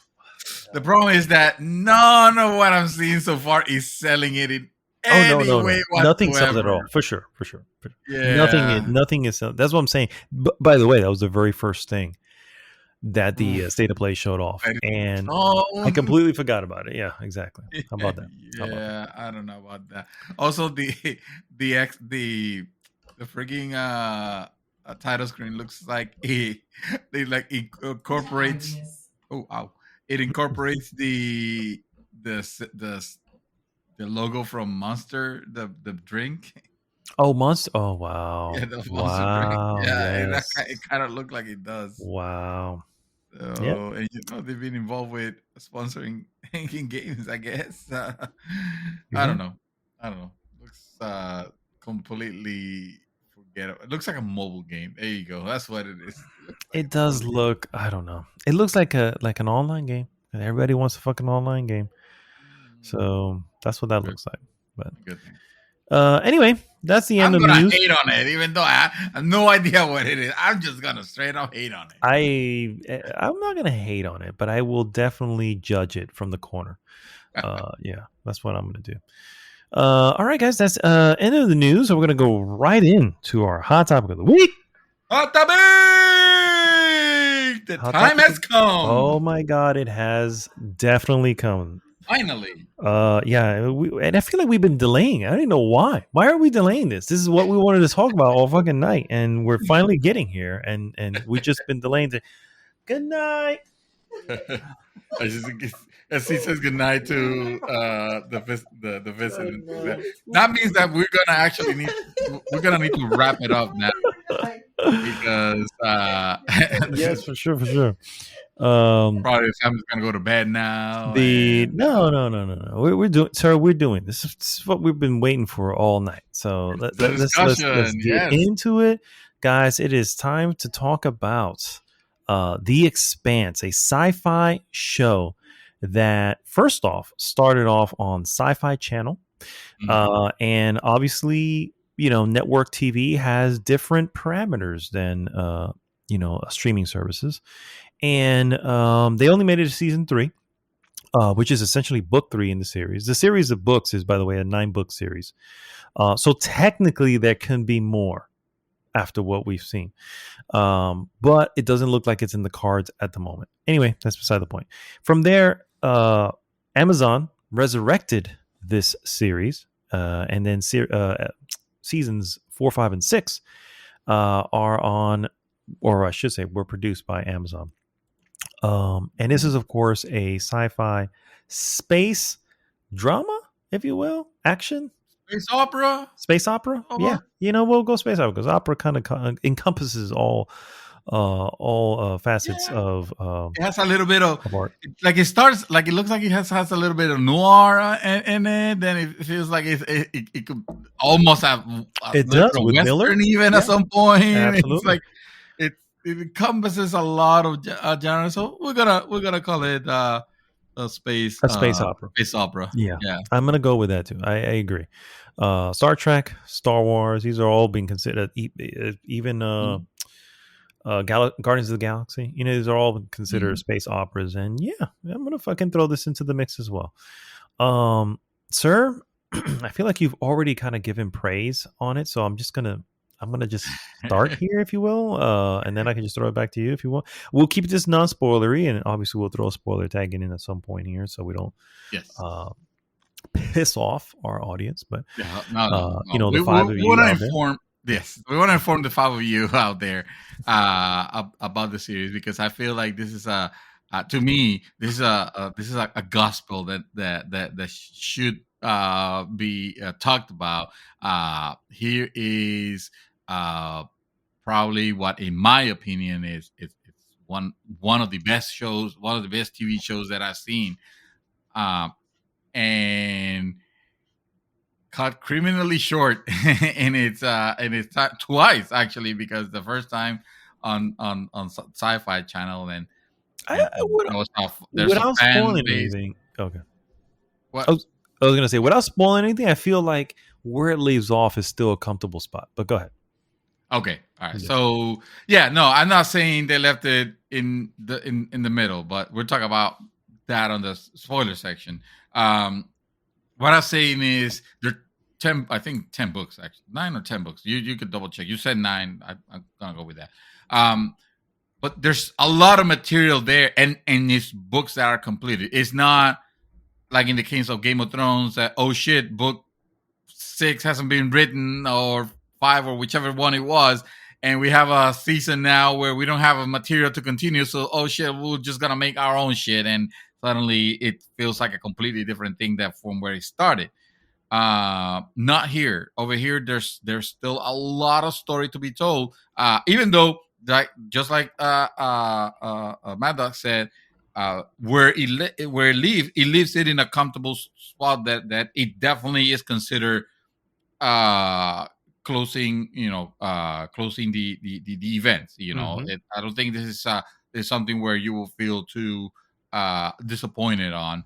Actually, I don't think I was disappointed with the time I spent. If anything, I just praised it as saying one of the best things that I've watched in television in honestly since Breaking Bad. And I realized that might not be mean much from me. I'm not a huge series watcher. I don't watch a lot of things on TV. I just kind of have my selections. But what I liked about this show in particular was that um, it takes time to build a world, and I feel like they did it in appropriate amount of time. The world building is phenomenal in this, like setting up. And this all uh, makes sense. It and it all all makes sense. Right, Yes. right. Yeah, it is.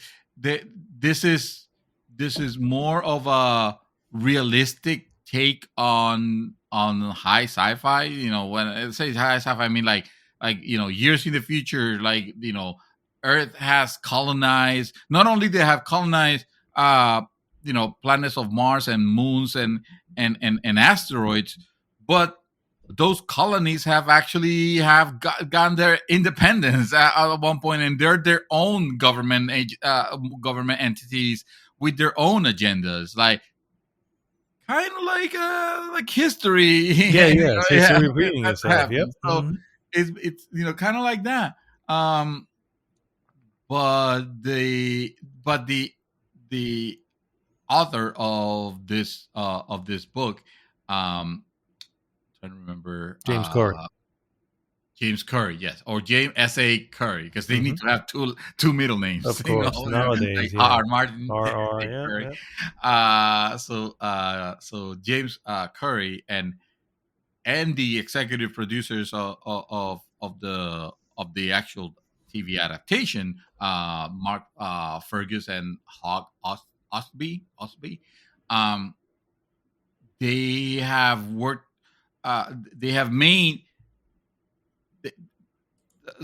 James have put a world that it is realistic, realistic in the sense that an extraordinary attention to detail have been put to things like physics and like inertia. Like when people are going in those ships, it's they're not like magic ship where like the G forces don't matter. Like you can feel like there are forces that take that take into effect that affect the body. Same thing with gravity and how it affects the human growth. For example, people that would have been born In on space. Earth Yeah. versus in space in the fucking asteroid, they obviously will have a different physiology without being extraneously different. Without turning them into like aliens or anything like that. Alien-like, They'll yeah. be just more like taller and lankier and stuff like that. But and then you have the Martians, which their gravity is on the world being stronger. You see them more like tougher, like more like uh heavy backed, tougher. Um, this series pays attention to all those little details and paying attention to those little details without feeling the need to explain overtly the reasoning behind it. It makes it it already sets a world where stories could be more believable, more entertaining, more valuable. 'Cause of course, you still need a good story, but if you're already starting from that strong foundation, which is setting up the setting so well, uh, it's already more interesting than, for example, the things that we have already been that have already been done to that with sci-fi, which is in general, which is lasers and force fields Yeah, and stuff that lightsabers. you understand it because I guess there's an explanation, but you can't connect the dots from current technology to that technology. Right. Like a lightsaber is a perfect example where it's like, okay, I get a lightsaber, it's a laser sword, right? But how do you Mhm. stop the laser halfway or to a Yeah. certain point? It's like, and there But lies the question mark. Yeah, it's a laser. Is it a plasma? What's a plasma? How is it able to clash against another one? Kind of yeah, like if it was exactly, a solid, exactly. Why? like those things are we're supposed Yeah, to just take it for granted. Just like in Star Trek, you're like, oh well, they have replicators. Oh well, what do you do? Oh, they can make whatever you want. Okay, well, we're supposed to accept that just because hey, it's the future, and in the future, whatever's not understood, it's gonna look like magic to us. So let's just make it correct. that because that's Yeah. easy. This series doesn't do this. This series No, makes everything is based on some sort of reality. yes, Even the food, even the stuff they eat, and it's like, oh, well, yes, this is not real mushrooms. This is whatever, but they're just trying to make something out of what they currently have, something yes. related to what they've had before, and these little things that you're on space. That's what you have. The way the gravity works in the ships. It's like for a little bit, I didn't completely understand. I was like, how are they? Wait, how are they doing this if they don't have artificial gravity? Mhm. And then you realize, oh, it's just the inertia of the ship that's causing the gravity, and Mhm. and that's how they're doing it. It's like, man, that's actually freaking genius.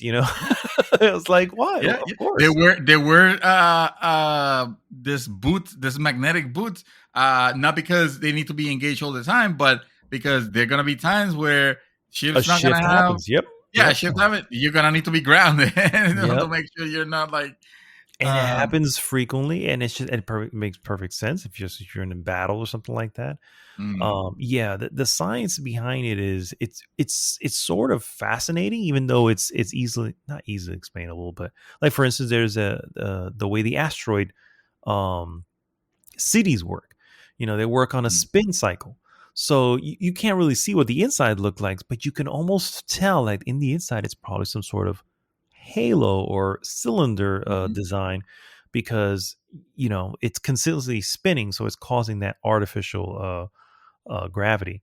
And it's like again makes perfect sense. It's like, of course, that why wouldn't that work? You know what I Those mean?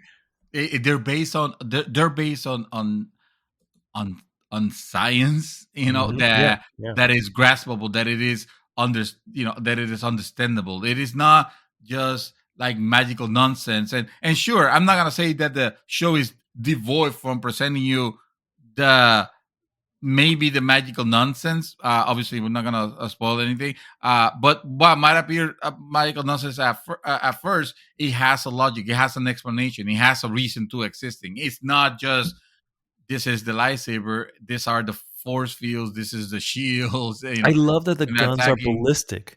I love there's Yes. something We show also special had that. about that. Battlestar Galactica also have Added ballistic, ballistics, yeah. and I love that. You're absolutely right. Yeah, there's just something special because it's like, yes, there is an actual matter being shot out and hitting, not some laser you can't Mhm. understand. Does this laser shot kill you? Does it burn you? What does it do? You know what I mean? Because sometimes it does one and sometimes it does the other, Yes. depending on the scenario of what you're watching. But here it's like, no, this is a bullet. It's No, gonna there's a do what bullet a that bullet does. Yeah. when it hits a hole, it makes a hole. It makes a hole in the hull. It's Mhm. not going to just lower your shields to a particular. No, it's To a gonna make percentage. a Yep. hole on it, Yep. just like you will expect. A That's another thing. There are no shields. There's no, invisible barrier around your ship. No, you have plating. That's what you put plating Yeah. because that's the shit you got to deal with. Better make it As you strong and better make sure they don't have armor plate in armor breaching piercing, yeah, armor exactly. piercing. It's really genius. Just the fact that they kept it so close to what we already know and understand, and I think that adds a level of grittiness to the show, where it's like you get what's going on. They're using standard weapons that we know and understand, and this is the military, right? Because the military is that we see this. Sure, there's some uh space suits, if you will, that have some stuff that maybe but still it's still possible when we look at the whole thing. But sir, talk to me about the characters, the family, if you will. Okay. The family of, obviously not spoilers because we're not getting there yet, but the family right. of the Expanse, and how amazing that journey is for them overall. The thing with this series that you learn to appreciate is what tend to make most series very likable, which is the human struggle, right? And the characters, the character that you're dealing with. This is a series that is not gonna try to hit you at the top of the head from the get-go with, oh, this is a character you must like. No, you develop those feelings towards the different characters. And I'm not talking just about straight up the protagonist, good or bad. I'm talking about the good ones and the bad ones, all alike. You develop this relationship of, do you agree with them, do you not agree with them? Hey, sometimes the good guy makes poor decisions, or what you're morally thinking is not a good decision, but you don't know their circumstances, and therefore you kind of put yourself in their shoes.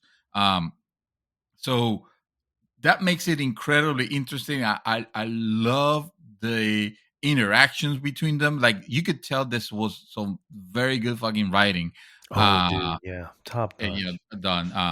I mean, it had the silly line here and there that might have been like, huh? But for the most part, it was like fucking nailed. It was. Yeah, I would argue those silly lines were almost like, well, that's kind of what you would say. They're kind of in your. They're kind of, or they're meant to be on the nose. Yeah, they're meant to be on the nose. One in particular that you reminded me of, it comes to mind that you told me about. It comes to mind. But now I don't remember which one it was. Shoot, we're not spoilers yet. Damn it. We'll go to the spoiler line. We'll talk about it. And the spoiler part is going to be for people that have seen this series care already, obviously, or don't care. Well, I feel if you don't care, you're probably not listening at this point. But I should tell you that if you haven't watched this series because you haven't heard enough fanfare on it, put it on your list. Just put it on your list. It's not as long as it's not. It's only 6 seasons. So far, yes, it's got to be ones where the first season is getting to build the world and know the characters. But I still like season 1.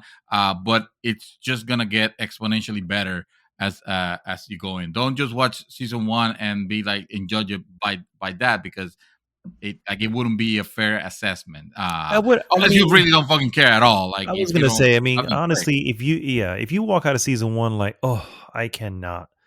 Yeah. Season obviously, 2 through 5, 6 are not gonna change your mind.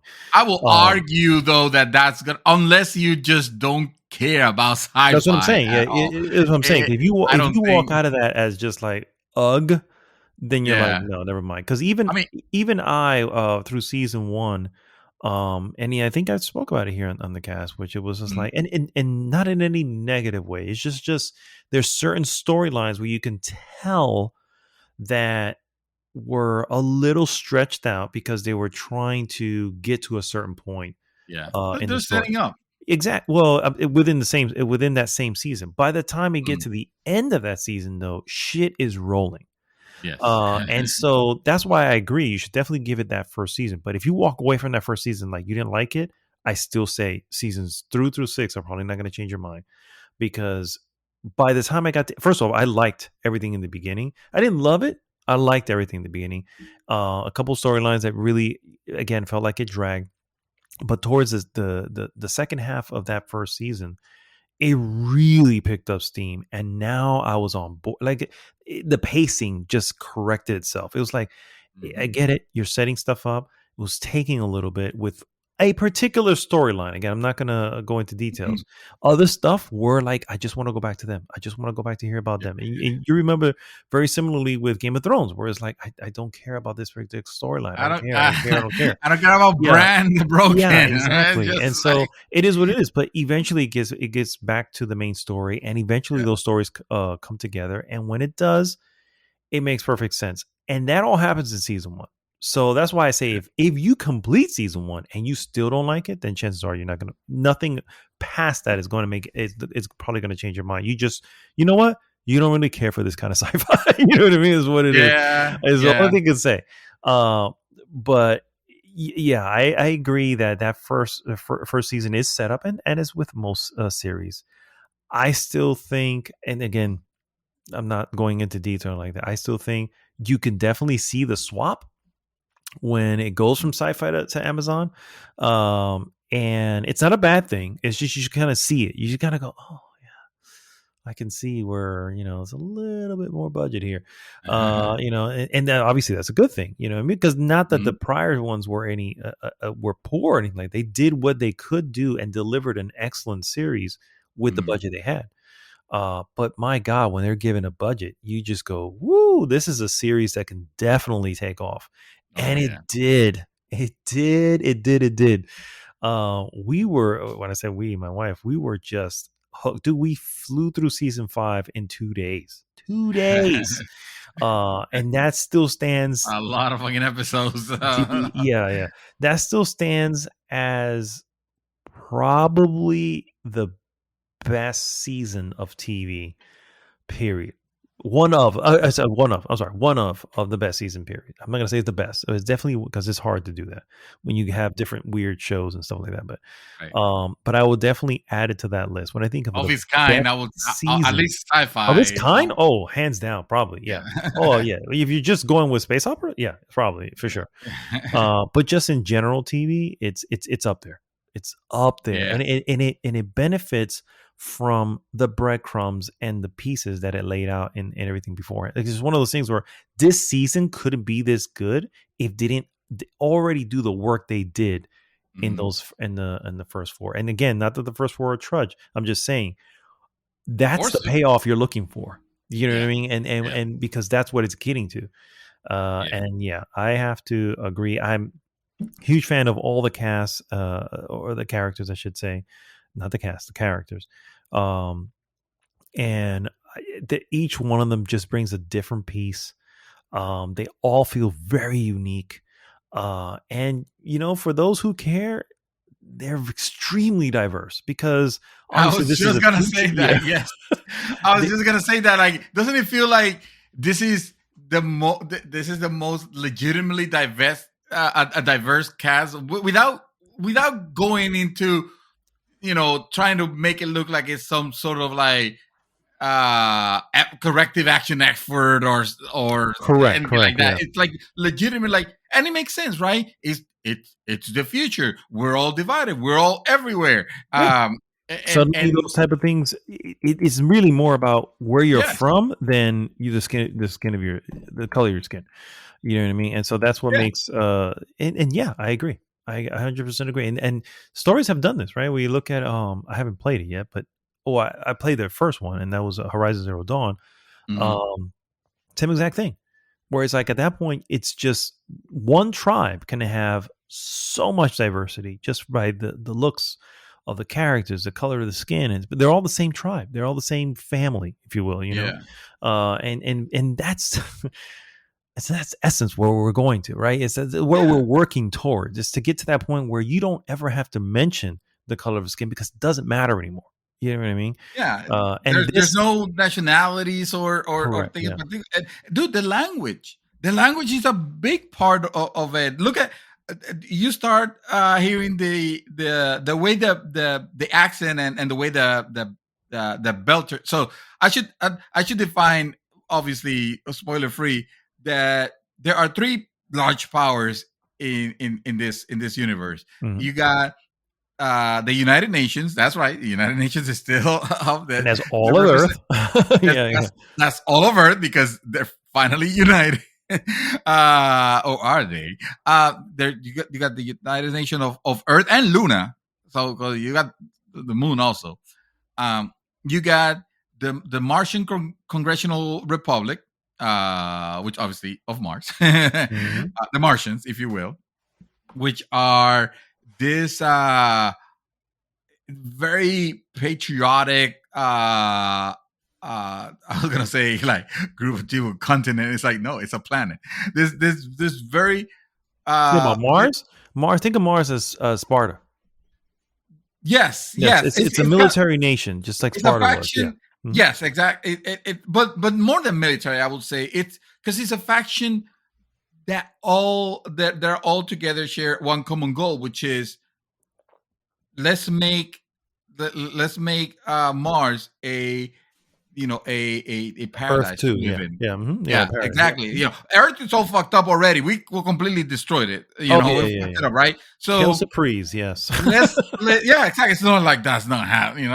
Did I tell you this is kind of based on reality? It is. Yeah. It's just where we're going, guys. Let me. We got, and of course they have their pride. Of course, they and they're often at odds with Earth actually. And also you have the Outer Planets Alliance or OPA, which is kind of a loose confederation of again trying to call the nations. It's asteroid belts and the moons of Jupiter and Saturn. Yeah. So the outer outside of the outside of the belt, if you will, because remember the asteroid belt is what separates Mars from Jupiter. Right. So, exactly.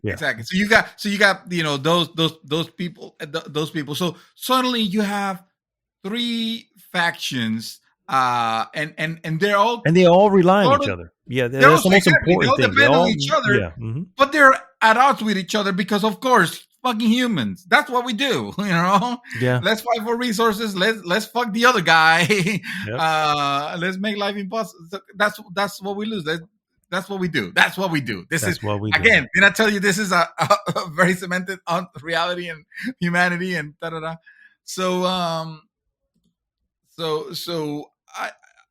love the fact that world exists. You hear members of the OPA, for example, speaking on this very particular language, which I guess they dubbed it Belter Creole. Creole. Yeah, Belter Creole. Yeah. Which is very similar to Creole in general, yeah. Well, but it also it's almost like a homogenation of other languages. Like you got a little bit of Chinese, you got Japanese, you got Slavic, you got Germanic language. It's all sort of like it's a logical jump at that or a logical sense, not a jump, because it's actually very believable that in the future we would have a language like that, and maybe this will be the language adopted by the people farthest away from the inner planets, Well, farthest away, and also because they were sent that way. That's the not the beauty, but that's the interesting thing of the series is, you always have a workforce. Think of freaking BioShock, and Rapture, and everybody wants to be there. You want the best scientists, you want the best this, but guess what?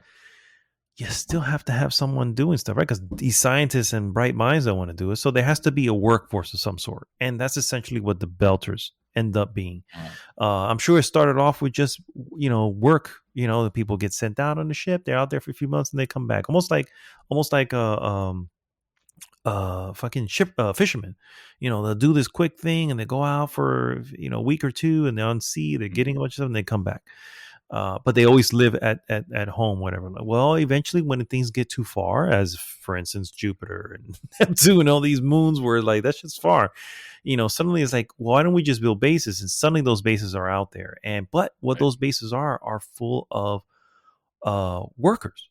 you know, people who blue literally, collars. blue collar fan, and obviously, as blue collar people do, they, you know, you make a home, you whatever, and suddenly you have this this is entire generations upon generations of folks who are just born and live in this area, and this is what they do.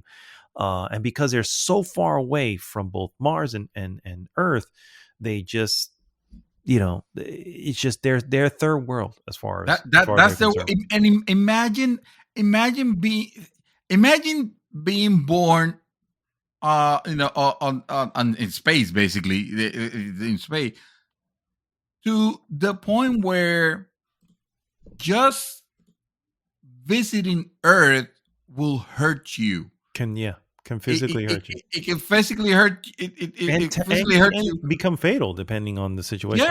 Yes, because like your lungs haven't developed the capability to draw the oxygen of Earth. Your body, your bones don't have the density to sustain the gravity of Earth, and you know it's stuff like that. That's the attention to detail that I super love.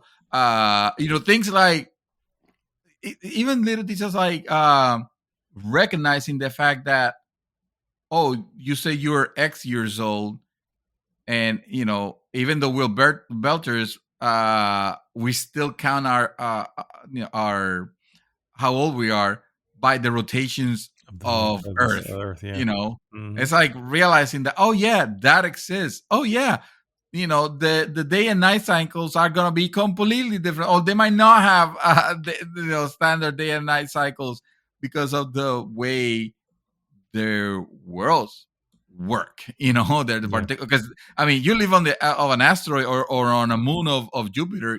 That's your world. You know, but then the purpose is Earth is the strange planet. You know, so is Mars. Exactly. So. Yeah. At that point, that's exactly that might as well be Mars to them. Yeah. Absolutely. It's an excellent series. I feel like I'm ready to get into some spoilery territory. Plus, I still have a nice little surprise that I don't want to forget. That's right.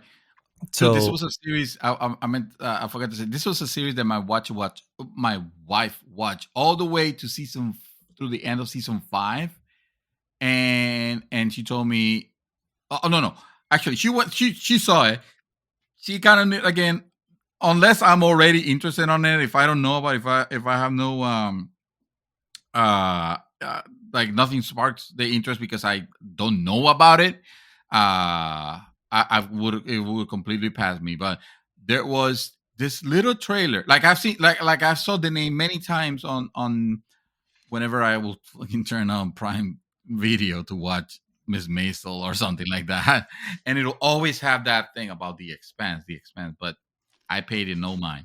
I didn't know my wife was actively watching the series.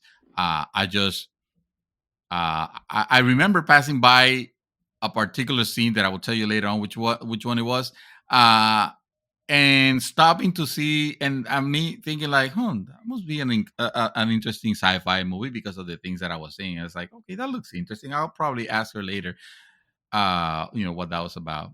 But then on last year's Game Awards, they announced this game based on the Expanse series, and that kind of sparked my interest a little bit. Not because I saw anything particularly on the trailer of the game. The game trailer doesn't show much. I have I have completely zero context for who the character that is shown on it is, or anything in particular, you know, caught my attention. Other than the fact that, hey, I've heard that name, The Expanse.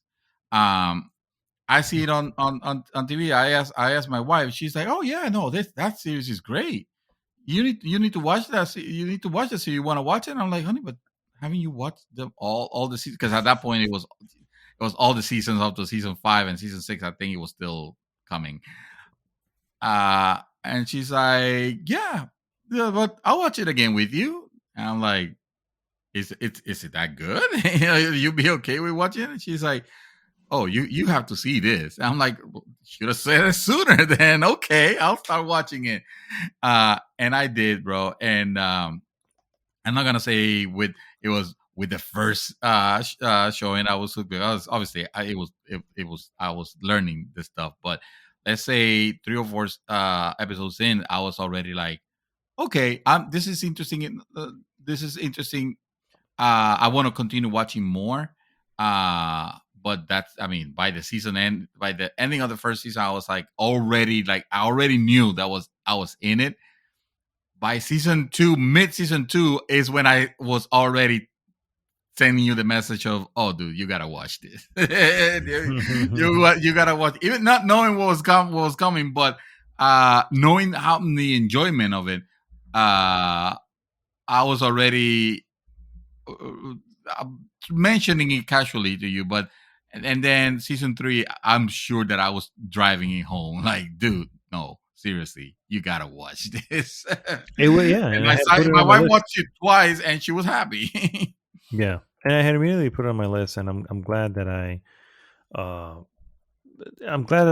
got into it, and I honestly, I strongly suggest that everybody check in on it.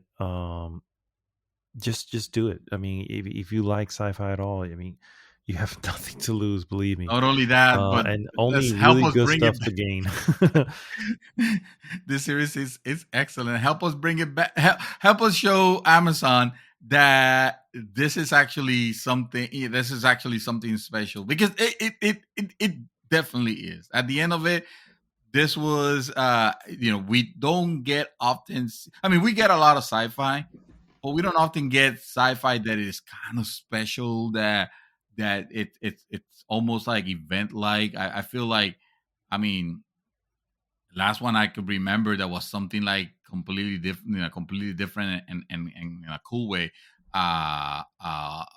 Series like that was fucking Battlestar Galactica, to be honest with you. All those years ago, what is it, more than 10 years, more than, It's been a while, yeah, probably 10 or 15 years 15, I ago. think at this point, yeah. That was special because it was different. Yes, I've seen more series, and yes, I've seen more things that are like, oh, okay, this is entertaining, but I wouldn't put it on a particular thing of, okay, this is special. I need to see, I need to see more. And even though this series closes, because it does close, because it has the virtue of every book, it's its own enclosed storyline within a more encroaching backstory line running in the background.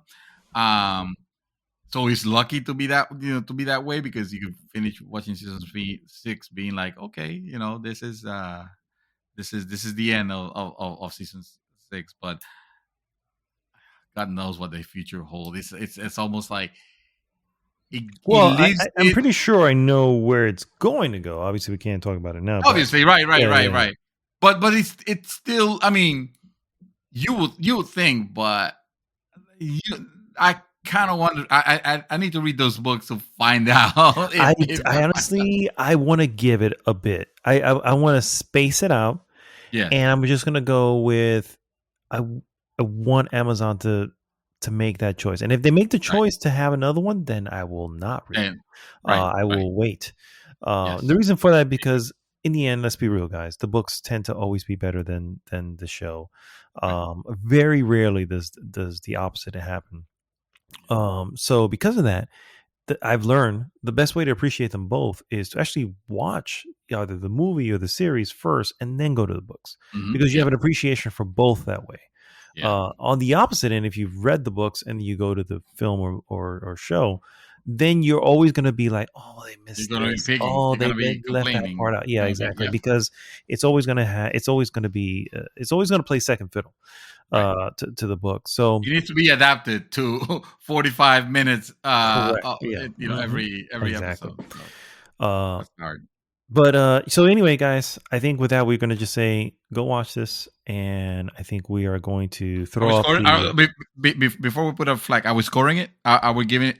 Are we ready to put it? The final. I mean, we could definitely put a rating on it at this point. I'm ready to know. What's yours? What's mine? I don't recall yours. But that's right. It doesn't matter. This is give... definitely a 4.5, sir. It's a 4.5 easily. There you go. 4.5, guys, is really great for the Yes. Don't make them like, why is it not a 5 out of 5? It's no, guys, it's as a 4.5. We said it's probably one of the best things I've seen on TV. I'm not saying that it is perfect, that it is because I just mentioned about, because remember I can easily say season 5 is a 5.0 if I was just grading that season, because that season is nonstop. I'm like, I cannot believe what the fuck is going on here. You know what I mean? But obviously we're grading it as a series. And so far as a series, it's 4.5. And then obviously because there are going to be episodes and certain storylines, you just go, oh, this is not working for me, or whatever the case may be. Yeah. And that just happens with any series. That's just that's just the nature of TV series, you know? And so you have to accept that. You're going to have your highs and lows. But let me tell you, there's just more highs than anything else, which is why 4.5 is where it sits for as an entire franchise when it comes to the TV portion of it. Yeah, 4.5. Yeah, I say definitely. That's a really great. I'm gonna go ahead and give it a 5, and I'll tell you why. 5 to me is not saying it's perfect. A 5 could be a perfect game, or a game. It could be a perfect game or series or movie. It could be the movie where you definitely find no flaws. I mean, let me know when you find one of those. All right. I'll let you. The series? I mean, no. I'd say. Well, yeah. Let me know when you find one of those series or something like that. I mean, Breaking Bad was fucking phenomenal. Yeah. I gotta say, that's probably the closest thing to perfection that you're gonna get. But I'm still a realist. I'm gonna say, if we leave the 5.0 score to just the perfect whatevers, then we're gonna have very few whatevers, and we're not gonna give we're not gonna be fair. That's exactly what I want. I mean, and don't be wrong, no offense, this is your rating, and you stand by it. It is what that is what it is. I can give my reasons as to why in spoilers, but I won't give it now, obviously, because it will spoil stuff. But right. We're gonna talk about it, because I do have my reservations. I have very strong reservations. As a matter of fact, when we go to spoil it, I'm gonna open with a salvo that you will not expect. Okay. It's gonna sidetrack you because I'm already chopping at the bits here. But no. But I don't. I mean, I don't believe in perfections and stuff like that. I'm not gonna just leave that. Yeah. Score to our 5.0 is outstanding. It's my 5.0 is outstanding, and I do believe that the series at the end of it, with its pros and cons, it is still something that I will say, guys, do not fucking miss. This is very special, and I enjoyed it thoroughly. Even with the season ones of anything, almost anything, it's gonna be world setting, and you're not gonna know the characters, and and then rewatching it, you're gonna be complaining about, well, it's not at the same caliber of the last season, because the last season have a bigger budget and X and Y and whatever. Still, fucking 5.0 from me. Nice. No questions. Nice. All right, guys, it is that time to spoil the shit out of this thing. So I'm only going to give you one warning. If you happen to skip ahead, te jodiste. This is the warning right now, and that is, we are going to openly speak about everything possible on the Expanse that we want to speak about. We're not going to hold anything back: characters, plot points, whatever the case may be, even what we think may be in the future, if there is one, and from here on in. So you have been warned. If you don't care about spoilers, or you've already watched it, then you're in the right place. If you're not one of those folks, you are in the wrong place, guys. So we are in spoilers now, sir. Hit me with your What you wanted to hit All me right, with? we're in with my best shot. Hit me with your best shot. This is a red zone, guys. All right, so here it is. This was supposed to be my betrayal move towards you. Your beat. What? What does that even mean? What does that even mean, right? I told you this is very left field, right? You wouldn't have expected that I was gonna open with that, right? I tell you why. So my wife and I watched this series, and like we said, we thoroughly enjoyed the crap out of it. But we felt like the way it ended, it left so many things. That's what we felt. That's what we felt. That might not reflect what I'm feeling now, but let me tell you, we felt like it left by nature so many things open and unknown, and its main story, like its main backbone story, the one that I was telling you about. Oh, it's building up. It didn't finish. It didn't finish because, it's there for all intended purposes. They're probably a bigger baddie than Inaros, the Marcos out there, and we will never know unless we go and delve into the books. And I said to my wife, like, I'm still gonna recommend it to him. You know why? Because he recommended me fucking It Follows, and I had to watch that shit. And now, well, the joke's on you, my friend, because I can take show like that. Hold on. I know what you're gonna say, and absolutely right. At first, my wife and I felt very conflicted about the way it ended. That is to say, we were happy with that last episode was a phenomenal episode. It was an hour and 3 minutes long, I think. But it left us with so many questions that we were like, well, shit. Like, we didn't realize, we thought that we was going to continue. Because again, this is actually, I think it's the fifth episode of the season, right? And they usually have 10 or something like that. Or the six. Episode? There's 6 episodes. Okay, so there's 6 episodes on the 6 season. Minimum 10. There have exactly. been, they've gone up to 13 in a few of the seasons. Yeah. So that last episode felt like it's super mega needed to wrap shit up because Amazon said no more, and the way they had to wrap it up, I think they did the best for what it could. But I thought this was gonna be like, oh man, he's not gonna like. Not only he's not gonna like the way it ended, but, and this is me and my wife plotting, we're not gonna tell him. We're just gonna let it at. He needs to watch it. He needs to watch the entire thing, and then when he gets at the end, we'll get his wrath for the way it ended. He's probably gonna say that it just wrapped up too quickly, that there was many things in the air, that he's probably gonna feel the same way we felt about it. And it's just gonna, like, he's gonna know disappointment. Like, we knew disappointment. Wow. and that was supposed to, like, you can imagine me and my wife going like, like, just wait. Oh, he was like, every time we just said, oh, we're in season 4, and like, honey, he's in season 4. Oh, okay, all right. So, honey, he's in season 5 now. Oh, he passed through. He's starting season 6. This is it. This is what we know. And you fucking liked it. Sir, I've been trained for this. This is the type of shit I do.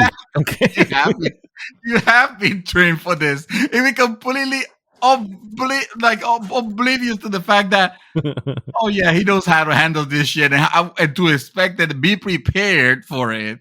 And he's not like us, that we're like, what? How? Like, that episode literally got us by surprise, because we knew that it was ending with this season, but we didn't know that it was gonna end on episode 6. And then when we saw that it wrapped up, we were like, honey, I feel like this is a wrap up. I feel like it's over. Honey, this is a problem with you not wanting to know how many episodes are there. Yes, I know. You want to walk into a blind, and that is why you get sideswiped. Yes, I do. To be fair, Though, Absolutely. to be fair, we had the same feeling, and I think I mentioned it to you. We're 2 episodes away, Yes, episode 5 you and did. 6, and it was just like, okay, And I did tell my episode wife 5 about and it also. 6, and there's a lot of dangling threads. Yes. Not, it's like I don't feel, and my wife at the same time, we don't feel like it's gonna, like, I don't know what's gonna carry by the wayside. I don't know what's gonna happen, but I feel like something's gonna happen. Is not going to completely resolve, right? And then wisely, the show chose 2 major points that are such big conflict. I always say this. One of your biggest things about Blade Runner 2049 was the whole thing with the main villain and the guy who was creating the replicants and all this. It's like, oh my god, those things are so big.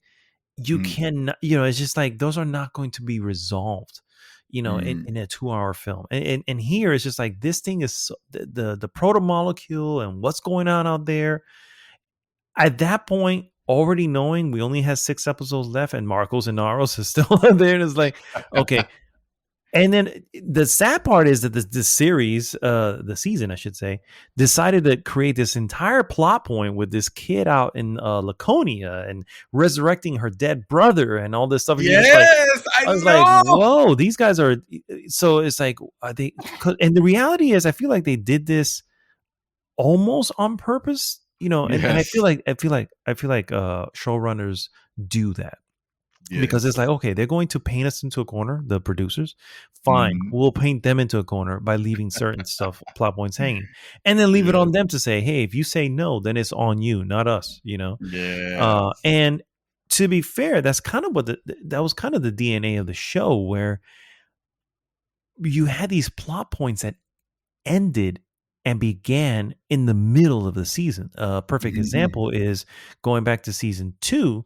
The entire Eros incident that we thought, kind of started off at the end of season 1, really wrapped up in the middle of season 2 when Eros essentially fucking hit Venus and all this stuff, and Miller's gone and Julie's gone, and at that point you're like, oh man, that's so weird for them to end this plot point right in the middle. Right in the middle, right? That's been their DNA the entire way. A major thing gets wrapped up in the middle and a new one starts. Marcos Zonaras started in the middle of season 5. Right. But you didn't realize he was the big bad threat until the end of season 5. And then you go, oh shit, he's the one that's coming in for it. And then you see season 6 and he's like, oh, I'm sorry. Marcos Zonaras started in the middle of season 4. Apologies. And you didn't see him to become the threat until season 5, and then his entire storyline carried all of season 5, which, dude, season 5, hands down, dude. I'm getting into it, sir. I'm getting into it. Season 5 we're into it. Yeah. So. Season 5 has some of the best absolute moments in the entire series. You have the first 4 episodes that are setting up. The first episode of season 5, it's 12 days away from the first impact of the asteroid that's coming into Earth. Right. And he counts it, right? And it counts, every episode counts down. And then episode 4 ends with the strike, with a guy fishing out there, and then the fucking hits the whatever, and he's just like, oh shit, it's happened, and dude, that thing was just live, bro. It was just live. And then it ends. Funny thing is that the season ends with something that's even more personal, right? It ends with Naomi, who is desperately trying to get people to not save her. It's like, stop coming for me. I'm trying to save your lives, you fools. She's literally suffocating herself every fucking 5 minutes to do anything she can. Dude, at one point, literally heart-wrenching. It was heart-wrenching to see that. And then they're still coming. So she fucking hits the nav, and now the freaking ship that she's on is on a spiral, and like, nope, they're not gonna be able to dock with me. And of course, here's fucking Alice like, I can do this. Like, no, son of a bitch, stop doing this. And it was just like, oh my god. And then finally she says, fuck this shit, and she leaps out, and she's out there, she's giving the hand signals. Dude, it was just I was out of breath. You know what I mean? I was just like, oh my God, what the hell? And then I love the way it was filmed. It was filmed from her perspective the entire time. You're just seeing like a very close shot of Naomi just within her suit. And she's just doing the hand signals, and little by little, she's just losing breath. And she's like, I'm accepting it. It is what it is. I've done all I can for my family, because that's what they are at this point. And then out of nowhere, you hear, and you're like, oh shit, what's going on? And then you can hear a faint voice of Bobby, and she's just like, I've got her, and she's putting the gas, and she's doing, you just did her voice perfectly too. And it was just like, oh my God, dude, that entire season is gold because of how they filmed it, how they delivered the information little by little, just everything, bro. I'm telling you, that season is gold. And it's just, and all those moments, and it's just like, dude, by the end when she grabbed her, and you can tell that Bobby had her, she's like, oh, I've got you, and she's whatever. And dude, I didn't realize, dude, I'm just not a fucking joke, dude. I had a fucking tear in my eye, bro. It's just like, oh my God, she's fucking saved. And I already knew that she's in season 6 because you could see the little panel of it. Is like, well, there she is. She's gonna be fine. It doesn't matter. You know what I mean? It's just like the way the story is told is so important, which is why I understand the whole thing about spoilers. You don't want to be spoiling stuff, and I get it. No one wants to be spoiling stuff, and I get that. But sometimes storytelling can surpass. Like, it doesn't matter if you know. It's just the journey to get there, and that journey you don't know. And dude, it was just, that season is gold, bro. Easily.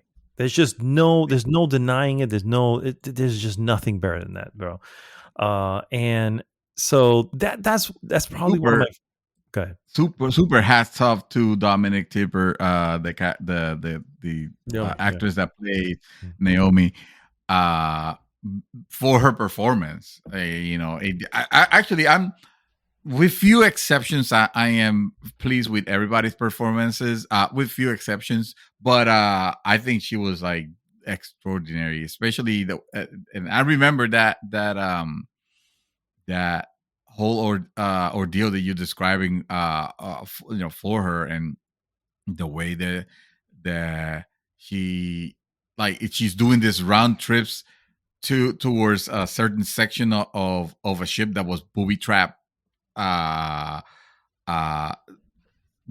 was meant to.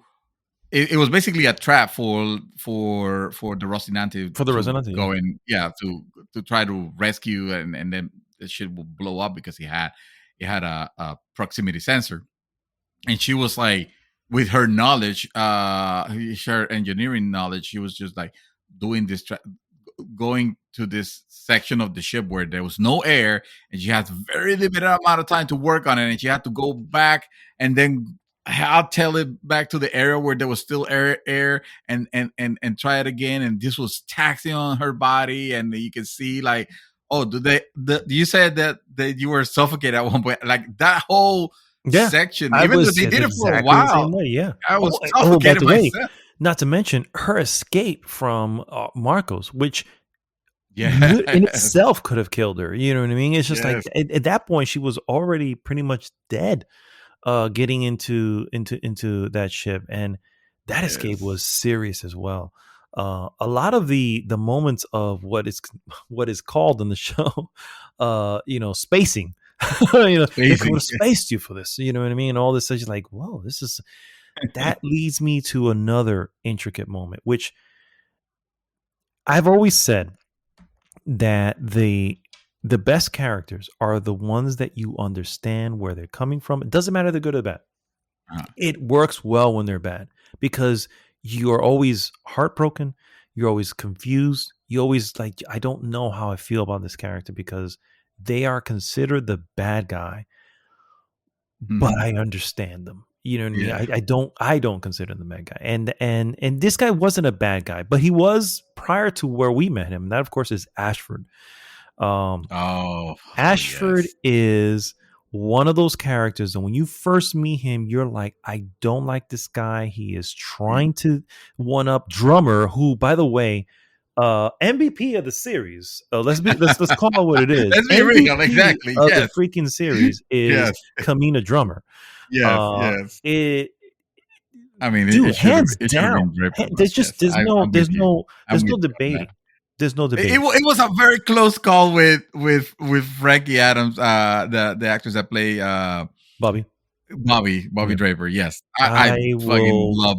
I do Bobby love Draper. Bobby Draper. I'm not gonna lie. Yeah, Bobby Draper is she should be the female Master Chief. She is. With she doesn't need to be. She already is. She is, right? She is, yeah. I mean, she's already such a total in stone. Yeah, badass, dude. Yeah. She's like, oh my god, she is amazing. She is, and she has the right attitude. Also, it's all like, the freaking time, bro. All the freaking time. Yeah.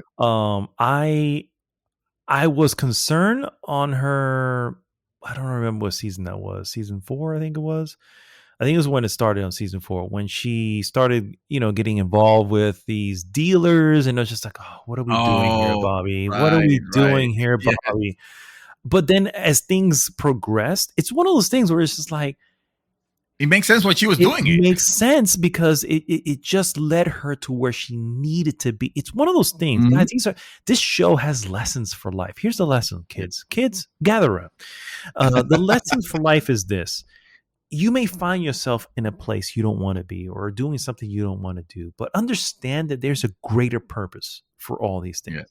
And eventually you will get to where you want to go. And that's exactly what Bobby did not want to be involved with these, the underhanded dealers. Oh, by the way, these underhanded dealers who even they had their moment of go, I kind of like this guy, you know what I mean? And, all this stuff. But anyway, characters all over the show were just all multifaceted, which I love. Anyway, my point is to say she had to get through that point because she had to find out, my fellow Martians are dealing in black markets with military tech. And it's like, how else would she have found that? You know what I mean? So it's like I didn't like the journey. I was just like, what is she doing? Why was she? I don't understand. I get for your nephew, okay, that's whatever. But the nephew's fine now. What do we do? Well, I mean, and then it was not completely off the hook. She still had that quote unquote debt, basically. Correct. She did have the debt, and I love how the guy, said, no, don't worry about it. Forget your debt. You're that's what I'm saying. That guy ended up being as an asset you thought he would be. It's like, no, he still had some, some honor, if you will. Yeah. Humanity. So that's what I'm trying to say is like, these are little moments where it's like, oh man, but it was because she needed to be there. And so, so I agree, but I'm sorry, but Kamina Drummer is still like hands down, just the badass of badasses, bro. Yes. And I am even more excited for the freaking the Expanse, because it's just so we're playing anime. I'm in. This is about her. I am in. It's almost like they recognize also. For sure. It is excruciatingly painful to pick a best female role here, because best male role, I mean, that one's easily, that hands down, that's fucking that's Amos. That's Amos. That's Amos. Every team needs an Amos. Jeff Wesley Chatham. Every team needs an Amos. Yes, he is. And my wife told me when my wife told me, this is my favorite character. We're gonna get shirts, by the way. FYI, we gotta wear shirts. We're getting. This is not. It's not a joke. Found somebody who makes shirts. And we need to make sure that we hashtag the Expanse so that people know what the reference is. Oh, for sure. Yeah. Okay. All right. That hands down. I love it. I fucking love it. And I'll send it to fucking Amazon. And anyway, No, hands up. When my wife told me that this was his favorite character, and this was at the very beginning of the show, and I'm It's like, hard to do. Yeah, I know. the fuck is wrong? Like, are you saying? I mean, I didn't. It was not because of hate or anything like that. I just didn't see it. Yeah, I didn't see what was so special about this guy. Oh my god, no, hands down, oh, dude, I hands freaking down. absolutely love Amos Burton, and this brings me to the surprise, sir. It brings me to the surprise, which I won't go into yet because I feel like we still have some stuff to talk about. But I have my own personal top 5, sir, and my top 5, yes, my top 5 is top 5 Amos Burton moments. Yes. Okay, that's my top 5. Yes. Man, my top 5. All but right.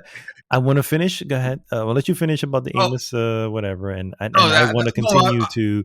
Okay. Yes, because I want to go. I want to go to it. No, but what I was saying is that best male role. They were all very good. Even though my wife was not a big fan. I don't think your wife was either of Stephen Strait, the person that plays Holden. Oh no, I love Holden. I love Holden. He was awesome. He was great. But he I think he. How I say this in the beginning, he was not. In the beginning, it was not. The type of lead, the leader type. Yeah, and that made sense, right? That's what I love about the character grew. You know, It became the point where everyone respected him on his team. You know what I mean? And yes, there was a question mark towards the end, but that's beside the point. You know, with the missile that he called off. But I honestly, so anyway, let me just finish my statement, then I can say that.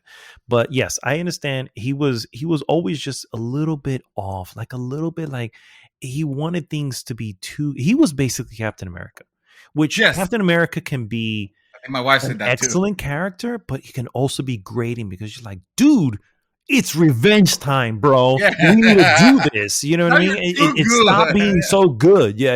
Yes. So that can be frustrating. You know what I mean? But at the same time, I love perfect example. Season 6, the missiles going to Marcos, they could have ended that shit right there because it was, and he disarmed the missile right before it hits. Mm-hmm. And he's not perfect. He didn't want to kill no. That's what I'm trying to say. Not that he's not perfect. That was the perfect thing. We just didn't know, right? Because I was against it. I was just like, fucking Holden, what are you doing, bro? You know, why would you do this? You know, and then of course Amos calls him out, and I'm just like, oh fuck, dude, you need to say something, whatever. And then of course he gives Burton I'm the fucking captain. I don't have to fucking explain it was just like, no, what are you doing, bro? You can't, dude, I was all in on this thing. This is how invested I was at this point. And then he explains to Naomi why he didn't do it. And it just blew my mind. I was like, fuck. Yeah, that makes so much perfect sense. It's like, how can I be the one that kills your son? And I'm just like, instead, I'm going to let you be the one. I mean, hey, regardless of how it happened, the truth is that's her decision. You know what I'm saying? So you as the captain, do it. It just, I didn't understand it until he said that, and then I also realized, because we watched it again with my wife. We watched these few episodes after that again, just repeats. We rewatched it and we go, but why didn't he just tell that shit to Amos? And it's because he hadn't spoken to Naomi yet. That's a leader, bro. That is a true leader. A leader goes, I don't explain it to you at first, but later on, why did he tell that Amos? Because he's like, I haven't spoken to Naomi yet. That's why. And I need to tell her first. And then he did. We see it later on. It happens after that confrontation with Amos, and it's just like, well, shit. That's the perfect leader thing. It's like you need to speak to the person involved first before you involve anybody else. You don't need to tell Bobby. You don't need to Amos. You need to tell her why. And she knows first. And that just I was just like, fuck, man. That actually gave me more respect for Holden. I was just like, yes. That's exactly how you handle that situation. Yes, you're going to frustrate your other whatever, but you will eventually come back and straighten that shit out. You know what I mean? And And that is what it is. And you explained it then. It's like, I needed to speak to her first. But I also am the captain. I don't have to fucking tell you shit. No, I'm just kidding. No. So anyway, those are the intricate little storylines and these little things. It was just like, because I couldn't. Even Burton was just like, I cannot understand why. I've sat here and tried. I don't understand why you would do that. And if you can't explain to me why, then I don't know why we're out here. Why are we even fighting? You know what I mean? And it wasn't until even I was just like, yeah, man, I still don't get it, bro. Why would you do this? We should be going on to the proto molecule or whatever, the next thing. And it wasn't until he spoke to her, and it didn't dawn on me. It was just one of this, like, oh yeah, I guess, yeah, you don't want to be the one to do that because you will forever be hated, even if you don't want to hate them. You know what I mean? It's like, even if Naomi doesn't want to hate him, he is still the one who pulled that trigger. He's still the one, yeah. And it's just like, fuck yes. He's so fucking smart. I mean, you gotta That's think smart about writing right there. That's what I'm trying to say. Right? Because it justifies his reason. I still you gotta think on the bigger thing. This, like, fucking Spock wouldn't have down for that shit. Nope. He would have still let it happen. It's the most logical thing. Yep, it's a logical thing. The needs of the many, But over here, it's not just cold logic. Is what this person is feeling. This. Fuck it, if you don't agree with it, this show is starting to tell his story, and this is how he felt, and this is probably how you will feel if you were in his position. Yeah. So perfect, dude. I'm telling you, the writing. The writing is excellent. Phenomenal. It was very well done, and how so much so. You could probably tell me this. Have you watched Children of Men? Yes. Yes. What do you think about Children of Men in general? And I'll tell you what the connection. I mean, first off, it's the movie I suggested to you. When do you watch it? Because I'm curious why we haven't spoken about this. I have not. I have not. You told me I should watch it. I'm gonna watch it. I mean, I was gonna watch it. I forgot. Remember that time that I told you, what was that movie that you told me to watch? And because I'm ready to watch a movie and I couldn't remember what it was, and for the life of me, I didn't put it because I didn't remember. Well, the reason I ask is because evidently these are the same executive producers of that, and you told me about that. You told me I need to watch Children of Men. Children of Men is an excellent film. An excellent film. It's another sci-fi film, but it's one of those sci-fi films that are just a hop into the future. It's sci-fi enough to go, yes, it's the future, but it's not Star Trek. It's just a hop into the future, and it takes place in a planet. Yes, you need to watch. I don't want to go into it because that's Mark Fergus and Hog Osby. There you go. There you go. Look, I didn't know that connection. Good stuff. Yeah. Good stuff. Yeah. But yeah, that's I want to quickly touch back on Ashford. Ashford came around. I didn't like him at first because I really feel like he was trying to impose on drummers. Oh my god, dude! This was my moment of tear. And it was for me too, because I was just like, oh, I did not see that coming at all. And then they had that beautiful moment, Ashford and drummer, when the Naboo was hit. And freaking drummer, this is how badass she is. She severs her own fucking spine to save his ass. It's just like, wow. And then not moments later, it's moments as far as show, but probably a good while later, in showtime, she's in a freaking exoskeleton suit, walking around the Naboo giving orders. I'm like, okay, you can't get more badass than this at this point. I mean, you know what I mean? It's just like, what can you do?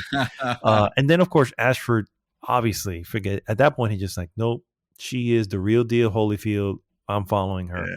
And then, unfortunately, meets his end at the hands of Marcos. Something that really drives Drummer.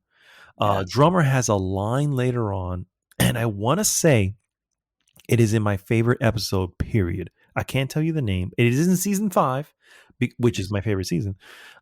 And here's a good little Easter egg. It's the episode where Drummer finds Ashford's ship after Ashford has been aired. Oh, right. Okay. Right. An excellent one that encapsulates where her speaking to her girlfriend, whatever they are. They have an interesting family. I'll just leave it at that. Yeah. And she is just like, I had to, I've lost a dear friend. I'm having to learn now that the woman that I love, when she's talking about Naomi, is gone also. How much more shit do I have to eat before you stop treating me? I was just like, Yeah, dude, that is just some good fucking writing. That episode, my friend, is directed by none other than Thomas Jane, which is the character that plays Miller, the actor that plays Miller. Directed that freaking episode. And holy shit balls, bro. My favorite episode. And it's the one, again, it's the one that she says that, the one that she finds Asher's ship. Which obviously, it's one of those things. It's space. How do you find that? It was meant to be found. And that was Marcos Anaris doing that on purpose, which in itself makes it like, man, fuck this guy. You know what I mean? So yeah. It's just, it's all of that in a bag of chips, dude. It's all I can say. I was gonna say, character Marcos Inaros, definitely fuck this guy. I'm gonna preface this by saying I'm not gay, but the guy was handsome as fuck. Oh, he's gorgeous. Oh, absolutely, yeah. It's on purpose. This is why people follow him. Exactly. Yeah, but also the fact that and this is where I feel like the last two or the few later seasons kind of go a little bit in the nose of like making sure you understood who the bad guy is going to be, especially that episode on I think it was that season was season 4, the one where they were there in the habitable worlds already, when they passed the ring, when they're in that planet. Oh yeah, when they're on Ilus. When they're Ilus, right. And you know that there is there's like a rogue group that escapes a blockade that they have, because now everybody, now that there's new planets, now there are refugees from frigging the belt. There are people from over planet Earth. Belter citizens looking for a better tomorrow. Yeah.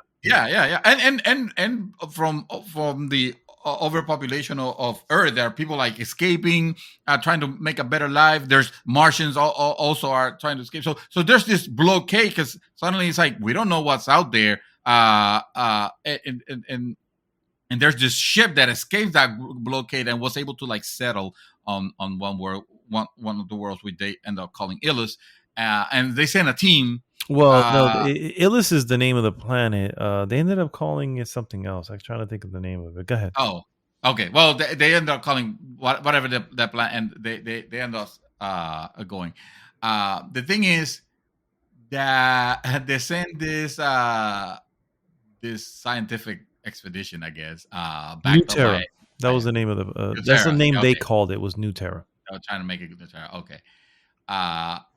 Because they have settled already on New Terra, so they send this expedition group along with this with military support, and there's one person in particular you see part of the expedition group that just by knowing that character is there, you can already tell like, yeah, I know that they're trying to paint you as just some dude, but you're gonna. I know who you are, and I know what you've done. Yeah, exactly. Yeah. I see what you've done in other movies. I don't trust you.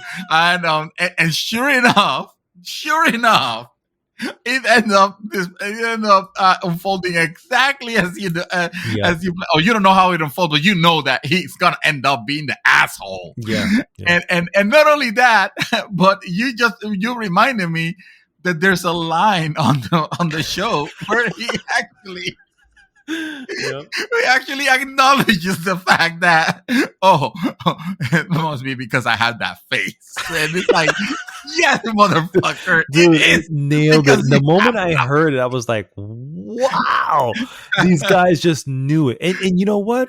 Respect to them, right? Because that character was probably already written into the books, and they probably looked at it and going, oh, this is very one-dimensional character or two-dimensional character, how you look at it. It's like, what can we do? And they're like, you know what? Let's just roll with it and make it like obvious. You know what I mean? But not obvious, right?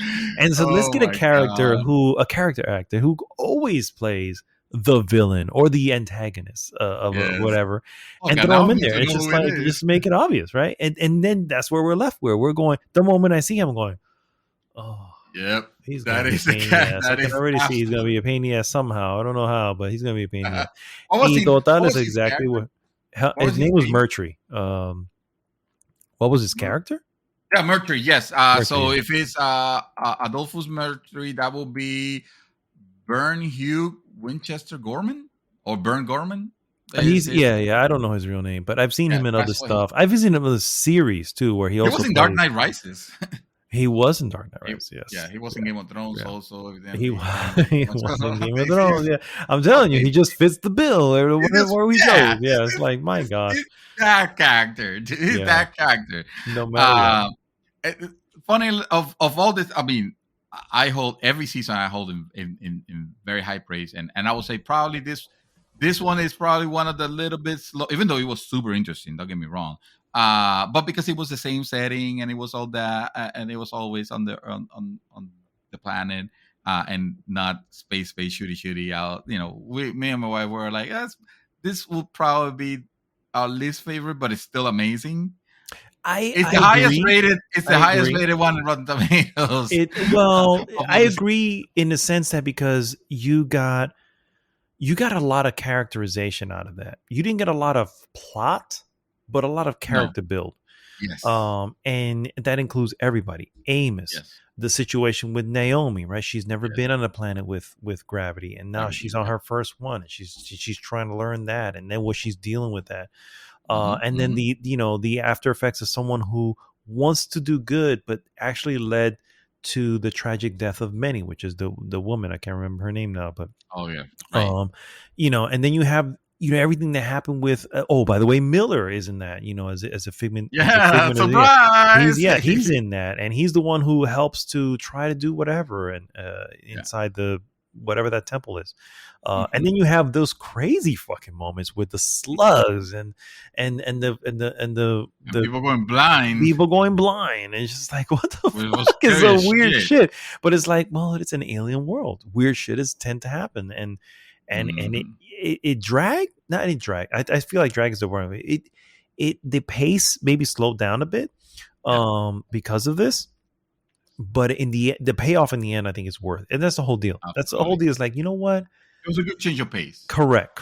And by the way, the last episode is the episode of Ashford's end, essentially. Oh, that's right. That's the last episode of that season. So it's just like, you know what? I and everything that was going up to that point, the thing that happened with the Naboo happened in that season where what's her name's back was all fucked up.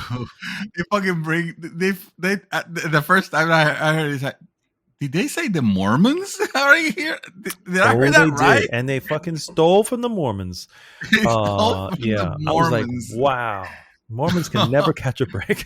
You know what I mean? It's like, my God. Well, hey, good to see that about one of the few religions that are still, I guess, respected and followed in that world, because there was a lot of followings, and they obviously had the resources because they were building this like massive mega ship that was supposed to, I guess, take them to whatever area of space is on whatever mission they were. Uncharted space. Yeah, it was Uncharted space. Yeah. Which in the end they didn't need it because the ring pretty much answered getting to this Uncharted spaces. So I guess so. Yeah, that's right. Yeah. That's right. I guess we never need. They stopped mentioning it at one point because I mean, once the fucking Belters commandeered the Naboo and they turned it into Beast, was it, or the oh fuck, what was the name of it? Oh, yeah, the Naboo is the name of the ship, but they called it something else, some other station. But Beast, something, I don't know. And anyway, it was dude. That season was still phenomenal. They all really were in the end. They all really were. Even season one, where I say that I still say that Miller Julie storyline is the one that dragged. And it dragged because it was clearly not meant to last a full fucking season, right? So it was meant to last maybe 4 or 5 episodes, but they had to stretch it out because they needed to get Miller to meet these guys towards the end of the season. And what does that mean? That means filler, right? You got to remember this character. You can't forget it. Same thing with Avazarala, which is an interesting one because apparently she's not even in book 1. She doesn't come into book 2. So it's like, why is she even in season 1 then? You know what I mean? But I did not know that. But I was about to start raising a riot about the fact that we haven't spoken about Azarala. Oh my god! Talking about Christian Avazarala, who was hilariously on the she got like the on the first seasons from Sci-Fi. You could tell that obviously her character needed to be restrained on some of the ways that she expressed. But after Amazon picked it up, the moment Amazon picked it up, yeah, fuck. She was basically a sailor, bro. She was basically a sailor, yes. It was like, wow. And let me tell you, I fucking loved her. And I thought she was, again, you mentioned it. This is a series of powerful women.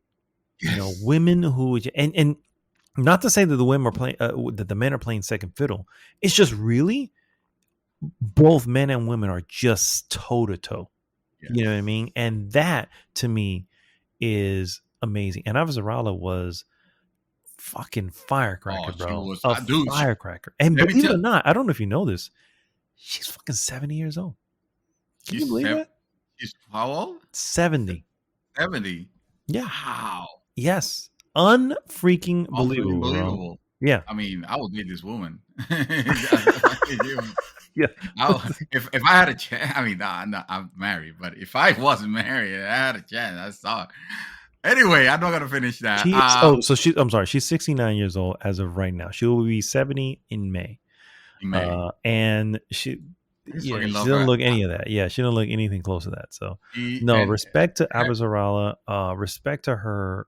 She obviously Avazarala's fucking ruthless. Do you remember that at the beginning?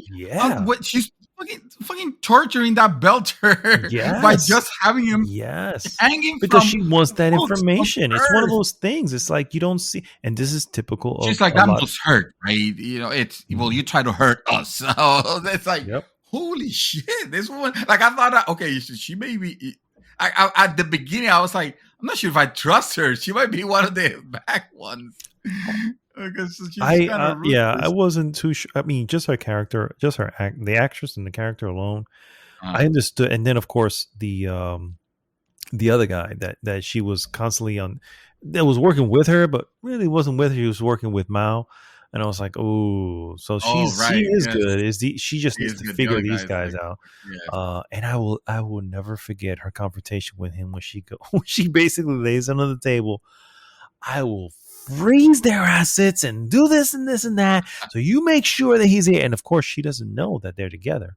Well, this is what she's saying, as if she knows they're together, but not together. I'm like, oh shit. And then she just walks out with that. Oh, by the way. Immaculately dressed in every fucking scene. I'm just like, holy crap, everyone looks like shit next to her at this point. You know what I mean? It's just, it doesn't matter. You could be in the perfect suit, and it's like, you look like crap because you don't have all those beautiful jewelry and those vibrant colors that she's wearing right now. You, my friend, you are the weakest link. Please see, exit stage left. Yeah. No, Avazarala's another great character. I do want to give a quick shout out to a character that I did like, but apparently the actor really fucked shit up. Yeah. And that, of course, is the character of Alex. I don't have anything up for him, so I don't know what the actor's name. And frankly, I don't care at this point. But Amvar. Yeah. I loved Alex's character because he was always that just background character that just kind of, the glue that held everything together. Yeah. You know what I mean? He was a likable character extremely likable. For some reason, someone who loved Western themes and all this weird stuff, had a Western accent, and for whatever reason, because he was born on Mars, Love the character, love everything around it. Sad about his death. Understand why they got to that point. Well, actually, I understood it once I read it. Yeah. Well, that's what I mean. I was just like, oh, what? I was unfortunately spoiled early on, knowing that he's not in season 6. Oh, how so? How? Because my wife loves to fucking look up shit with actors and shit. So she would just mention, oh, he's not in She season likes to 6. talk. Yeah. And then she mentioned what happened. And it was just like, ooh. And then, of course, in my head, I'm just like, and not that for the record, guys, what happened is that he was accused of, let's just call it sexual misconduct. And by 30 people, essentially 30 people came 30 forward. women came forward. Yeah. And it's like, at first, it's like, well, you never know. Sometimes it's just people who just take it the wrong way. 30 people taking it the wrong way? No, you were you were just doing it the wrong way. And with screenshots and yeah, and stuff, it was pretty bad. Which, again, the character of Alex, and he portrayed the character of Alex exceptionally. Yeah.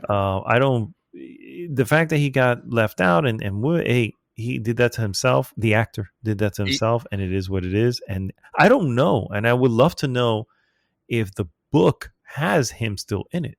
I would be very interested to know that. I will bet he is. It felt like, I mean, because he was also so sudden and unexpected. Yeah, like that. It was. It happened at the end of season 5. Yes, but and the way it happened, it was like you look back, he was talking, and you look back and suddenly he's dead. It's like, sir, I need you to move closer to the mic. Thank you, sir. I will make sure.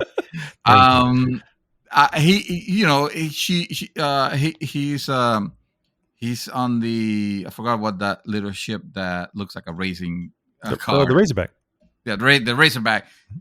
He's on the Razorback with Bobby, and like they're escaping. This is right after the rescue of Naomi. Yeah. Yes, exactly. Yeah. They rescue Naomi, but at the cost of his life. And suddenly, like, Bobby looks back and he's dead because, of course, all the G's that they have taken trying to escape. Galeetha strokes, seizures, and stuff like that. Which, I mean, it's not far fetched. Again, no, it's completely. It's well done the way it was just kind of abrupt. It's like, oh shit! How do you kill? You just kill the main character just like that? It's like for Joey that, falling out of the for elevator. That reason, out of the blue, everybody has been fucking going G's all over the place. Why is suddenly? And then you look outside of the series and you just go, oh. I see. Yeah. I was like, oh, okay, no, his contract was essentially his contract was up. Yeah. So, I still like. I really did like, and actually, I was frustrated.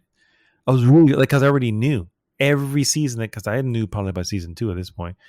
And every season in the past, Alex would do something, and it's just like, fuck, man, I love Alex, man, he's so cool. Why would he fuck up like this, And of course, it's not Alex, it's the actor who behind him, and who knows what the fuck he's like, but it's an unfortunate thing, and you know what, he got what he deserved. I'm not gonna say anything other than that because that's the truth, and.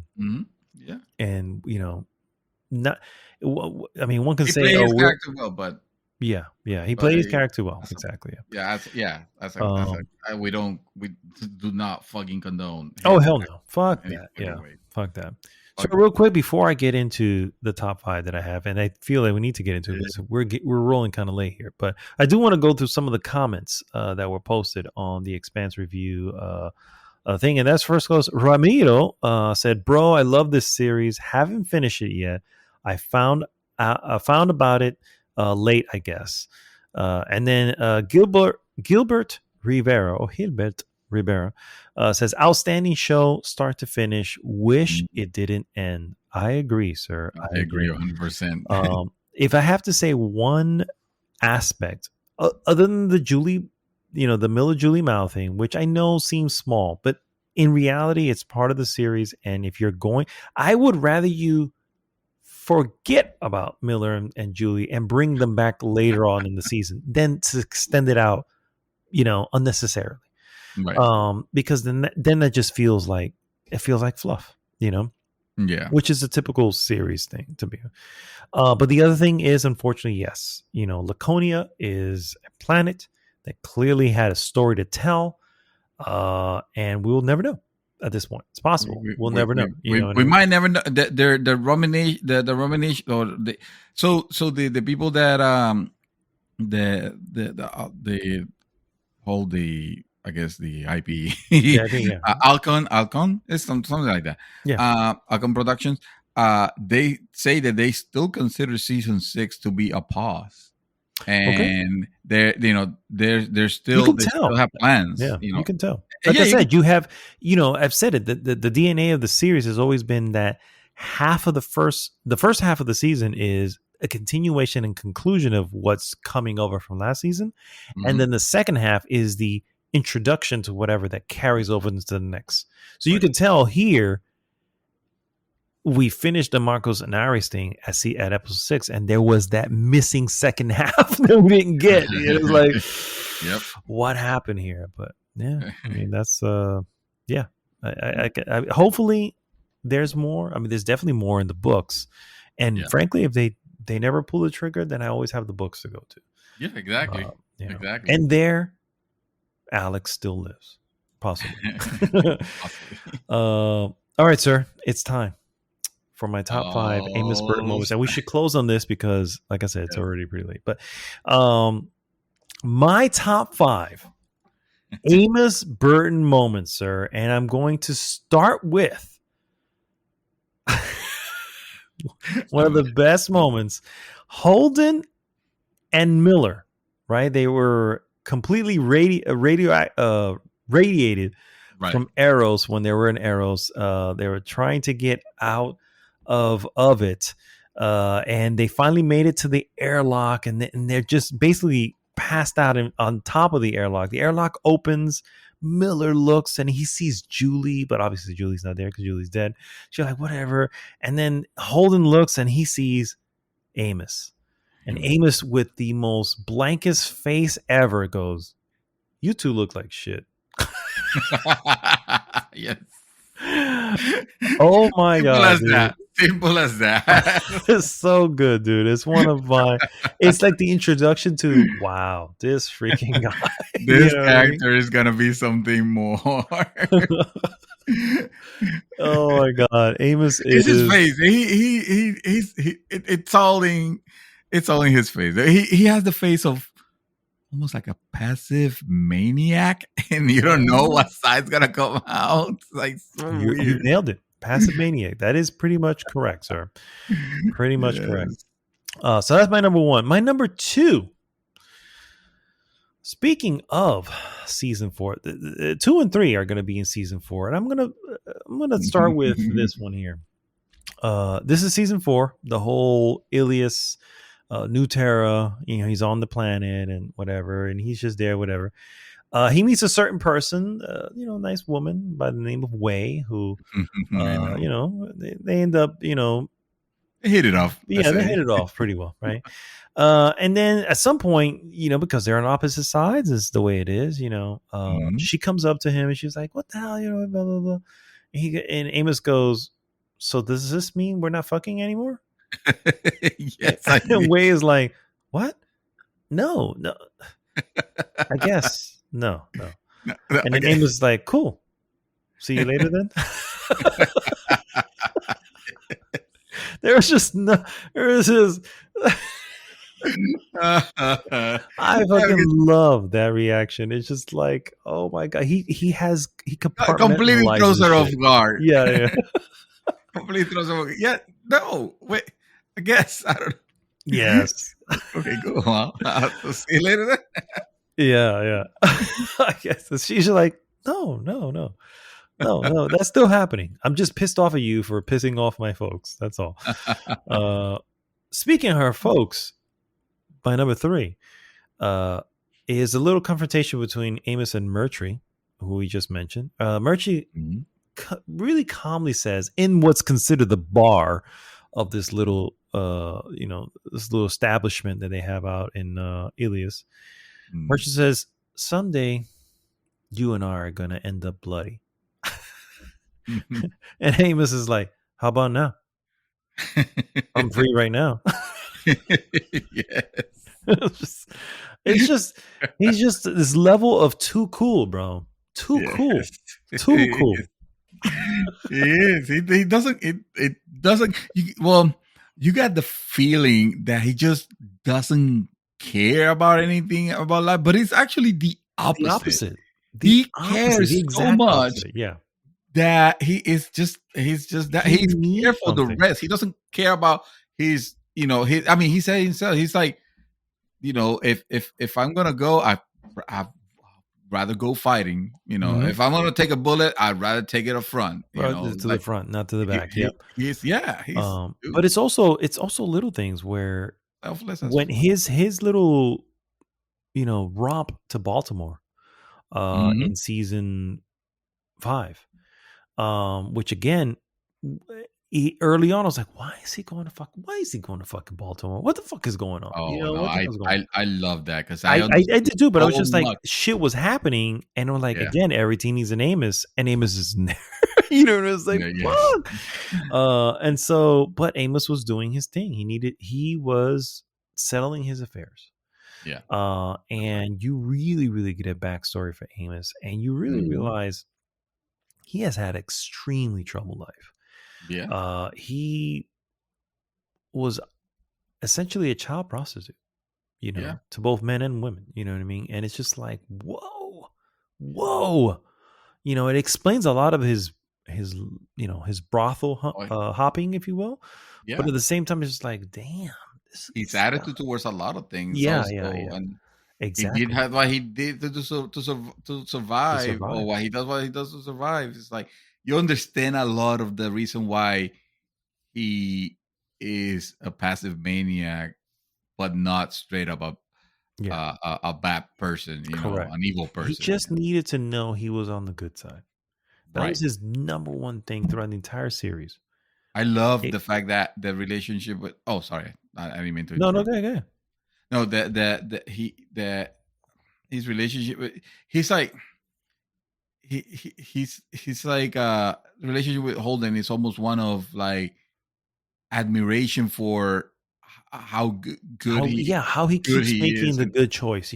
Optimist. Yeah, exactly. It's such a fucking optimist. When he had a lot. I don't have. That's not one of my top 5, and it's a shame I don't have it here. But it's one of the moment that the protomolecule monster, I can't remember what they call it now, but it was in the cargo hold, and Holden was pinned down, and they were about to do something, but it's possible that Holden could get blown out of the airlock and die. And he takes a moment to say, I just want to take a moment to say, you don't always make best decisions or whatever. He says his entire monologue, which I don't have. I wish I had near it out, but he has his entire monologue. But what he was trying to say came out wrong, and then he even goes, "Wait, that came out wrong. No, that's not what I mean. I mean to say you're a good man and you're always making good decisions." And then here's the line that defines him. It makes it easier when you know you're on the right side. When you're you're on the side of the just, if you will. Yes. And yeah, that was a turning point for him. So yeah. All right. So those are my top 3. Those are the 3 of my top 5. My next one, sir. Speaking of survival, Amos is talking to Kenzo. Remember Kenzo, which is the spy that was spying on. Yes, I remember now. Yeah, the guy with the eye. He puts him in the airlock at some point, and then he starts talking. And this is the first time you hear about the churn. The line is, Amos goes, "This boss I used to work for in Baltimore, he called it the churn. When the rules of the game change." And of course, Kenzo asks, "What game?" And Amos says, "The only game. Survival."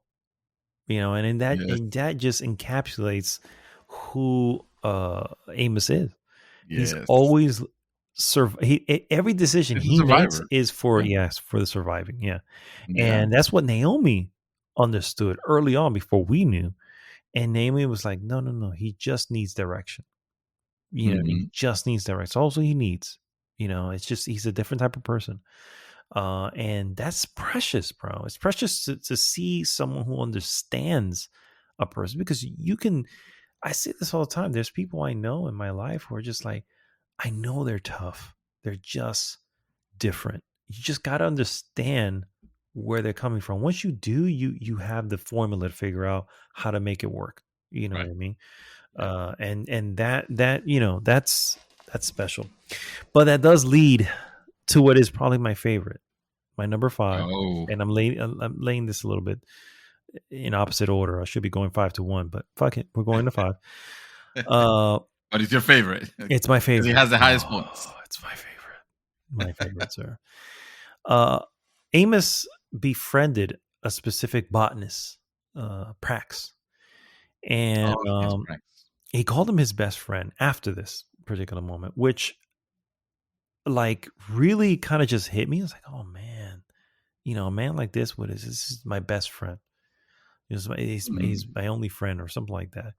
And it's cool to see Prax later on in this series. But anyway, so Prax finally finds his daughter hanging with Dr. Strickland on freaking this station that they're hiding out at.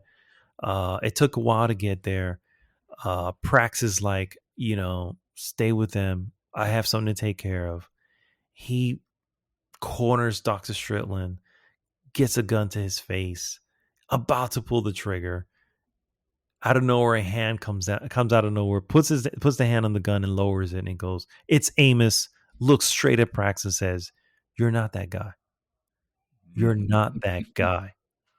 And then he walks him out of the airlock, closes the door. Dr. Strickland is behind him like, oh, thank you. Thank you so much. Thank you so much. And Amos turns it around and says, without any hesitation or quiver or anything in him, I am that guy. Sir, that is the equivalent. Easily the equivalent. Oh, and by the way, he right after that shoots Dr. Strickland straight in the face. That is the equivalent of Walter White saying, I am the one who knocks. You know what I'm saying? That shit right there is just legendary. It's just when you just realize, oh shit, you have just awakened the beasts and there's no escape from this. You know what I mean? It's like it's it. You were about to experiment on someone else's daughter. You were gonna turn it into like a proto molecule entity or some shit. It's like, no, you majorly fucked up in a way. And you're in a trusted position, and you were about to do this shit, and oh no, you're not escaping that easily. Yeah. Or at all. At all, yeah. I was gonna say, yeah. It is. That is probably one of my favorite. Because you know what it is? When it happened, I was like, yes. Because I was like, I knew Dr. Strickland was dirty. And it's like, oh, but Amos don't give two shits. He'll fucking take you out, and he'll sleep soundly afterwards. You know what I mean? He's not going to be haunted by this shit. Let me tell you. No. Yeah, he is. Yeah, you just kill a monster for all intended purposes. Exactly. In his eyes, exactly. A monster is now dead. Yes, and he saved them. And then that leads to a bonus thing. That particular moment leads to a bonus moment. And that is, of course, because remember, it wasn't just Prax's daughter that got saved. A bunch of kids were saved at that moment. And they're all in the Rocinante.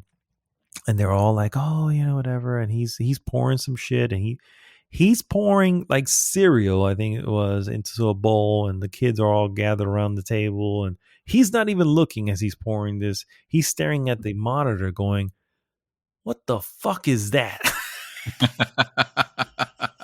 Which was great, because I was like, dude, you're one of fucking kids. But of course, it's fucking Amos. Why? He ain't gonna do shit. And of course, what he was staring at was whatever was coming out of Venus at that point.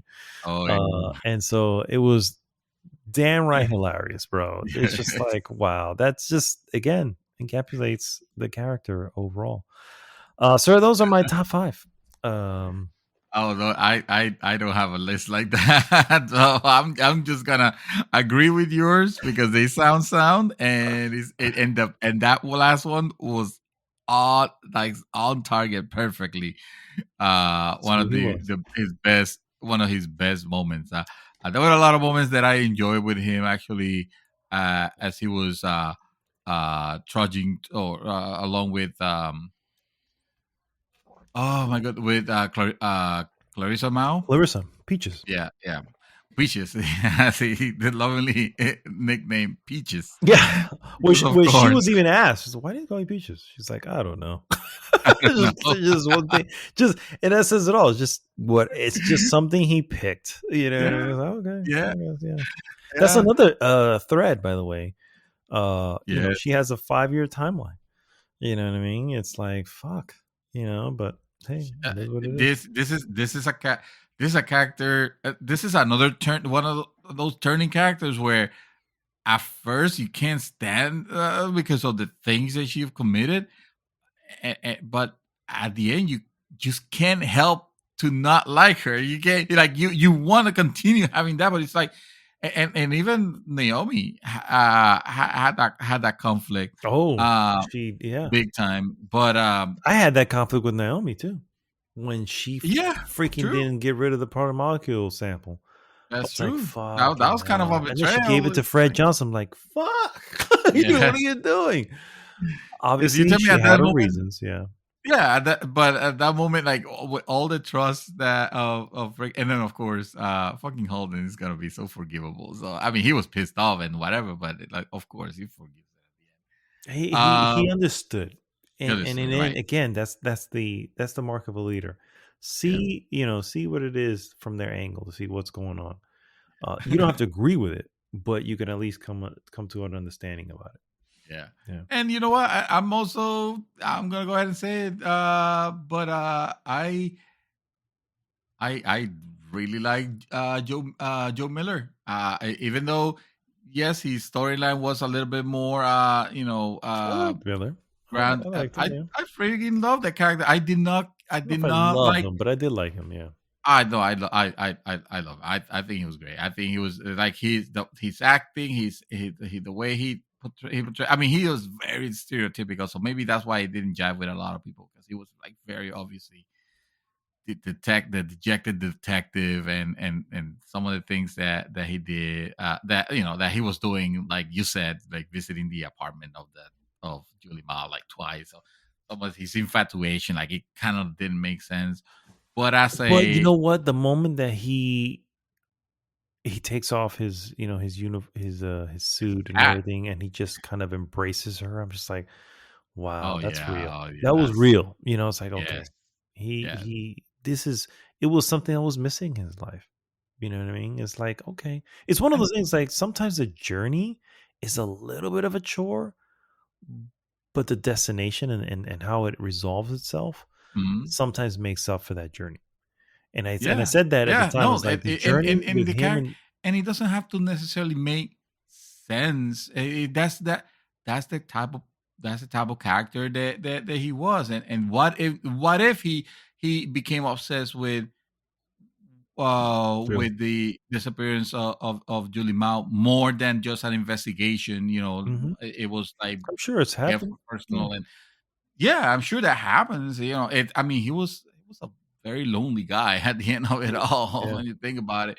Um, so so when he dies on season at the end of season 2, you could tell that, like, I was thinking like, this is this character is too, I feel like it's still too integral and important, like, to this is not Ned Stark, where it's a character you think is very integral, very important, but then they just, oh, they kill him. Okay, that's weird. I feel like he might come back.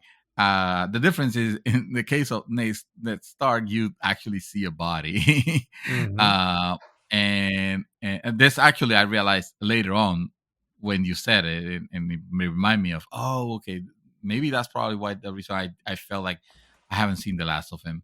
Yeah, And you don't see a and then, body. Yeah, yeah, you don't see a body when he dies. So and sure enough, he appears. Um, and I thought it was great. I thought he was really good, dude. I'm finding it very difficult to find a character that I didn't like. Not that I didn't like, 'cause I like them all. That that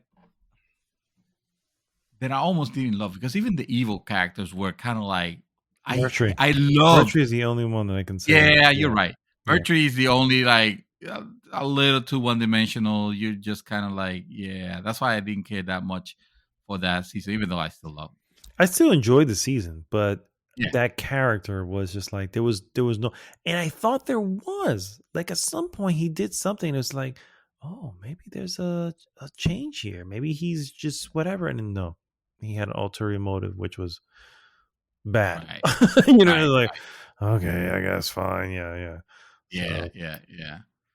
So yeah, I think it's I can't say that. I mean, I loved everybody. I loved the everybody's interactions was fantastic. Even the people that were evil. And I'm so sorry to see that that it had to stop here. And at first, I'm telling you, me and my wife were very conflicted on how we felt about that ending, and we were not God, like we couldn't tell that I we don't know hate. how to sell this to you guys. I don't know what phrase I need, what like metaphor I need to use, or what it is. It's like things don't need to have an end. You know, it's like, If it's a doesn't story, need to. if a story is being told, I need to know how it ends, But because otherwise, the end could just be a continuation. In this particular case, when it happened, and I looked at this as the final season, like coming into season 6, this was the final season. And the two things are just like, oh, Laconia and whatever the fuck is going on out there, you know, he has gods to kill, you know. that seems like it's gonna be big, and I would And love to know what happens there. yeah, and then the apparent or possible turnaround of Philip, you know what I mean? Yes. And it's just like, oh man, that's oh shit, he actually escaped, he got out, you know what I mean? I still say there's a little part of me that goes, I don't know about that turnaround, because he was pretty radical right before said turnaround. And so I don't know what to point to. Was it his friend?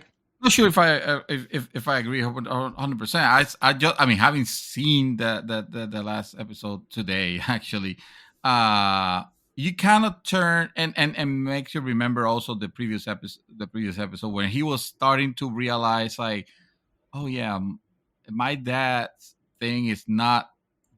It's not 100% about the belt. It's more about his glory and himself, and Yes, the I things that agree he's with that. willing to sacrifice. I completely agree with that. But I don't agree that he suddenly buys into Becoming Nagata's thing. Yeah, because Nagata's thing is, hey, we can exist together. His thing is, I believe in what my father was doing, but my father was more into himself. So, you know what I'm saying? You see the difference is, like, I feel like he saw his father as starting off wanting what the Belters, quote, the Belters want. But eventually really kind of enjoying the power and everything. Right. And doing his own thing. So that's what I saw. So him leaving is one thing. Him leaving and going, oh, I'm going to call myself Nagata now because I believe in, again, we don't know because he didn't say anything, but it portrays that he's understanding of it. Like it or not, he is a war criminal. So that's true. If we ever get back into this, he only sees jail time in his future or death. You know what I'm saying? So I don't know if we get to that. We'll see if that ever happens. A certain person from Ilias who was responsible for the deaths of many soldiers who were coming down, apparently was able to get out of that because of Holden and Naomi. But so who knows what comes of this? But I didn't buy that complete turn. I understand the turn away from Dad because Dad obviously maybe maybe the book handles it a little bit Oh, more I'm sure. elegantly. I'm sure it does. Sure. Yeah. It's not gonna be like, oh, I'm calling myself Skywalker now. Oh, God, gee. And you know what?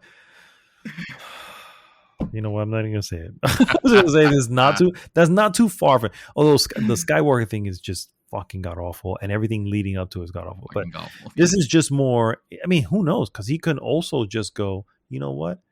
I'm gonna call myself Nagata, so I can slip myself back into society. Right? That's possible as well. I can be the descendant of Naomi Nagata, who is a war hero. Warrior, yes. Yeah, exactly. So there's many ways that he can be using it and that it can be used. And I'm pretty sure if they do continue the series, the stories and everything have been wisely written. By the way, to go back to a point that we made probably 2 hours ago at this point, but there are technically 10 books, just only 9 books right now available. Book 10 is available in 3 days.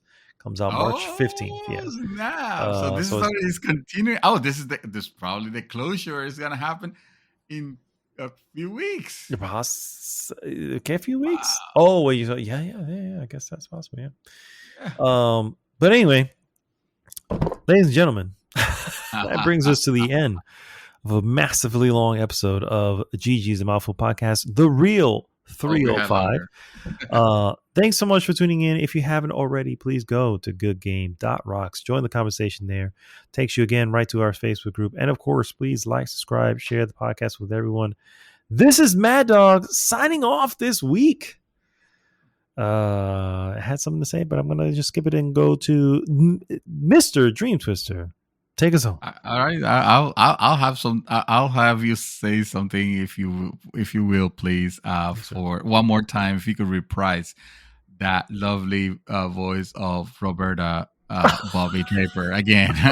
It was stellar. It was. Sir, I don't know if I can do it on demand. I was literally hearing her in my head as I was saying it.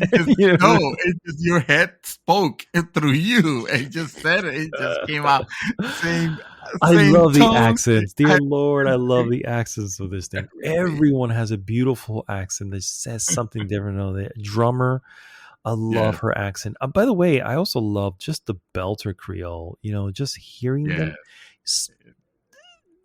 A lot of the times, I won't say most of them, I'll say a lot of the times, you don't have to understand to know what's being said. Mm-hmm. You know what I mean? And that's the beauty of it. That's the purpose of the Creole. That's what Creole is. I think it was like one of them that I learned that I threw at you one time. You probably didn't understand what I was saying. No, I responded back. I was like, oh yeah, brother. Okay, yeah, I got you. Baranta, I think is what brother is. Baratna, yes, Baratna, yeah. Yes. That's essentially what Creole is. Creole is not it is a language, but it's always a culmination of language. Yeah. You have your Haitian Creole, which is probably Haitian with Spanish and everything out in those islands that you can kind of mix together and speak. The point of it is to be able to communicate with each other without knowing everybody's language immediately, Yeah. And so to know that is a language that gets created in the belt, it just made so much fucking sense. I was like, of course, because who goes to this belt? Who is the blue cross? Who is the blue collar? It's always going to be minority, and minority come from all over the place. So how do they speak to each other? Well, they need to learn to speak to each other. Hence, a Creole is invented, and suddenly you have a language. It's not invented; it just naturally invents itself. It was evolved naturally, yeah. And it's just beautiful to me. It's just beautiful. I love it, dude. I fucking love that. But yes, my Baratna. Well, that says it all, guys. Thanks for tuning in, and we'll see you next week. GG!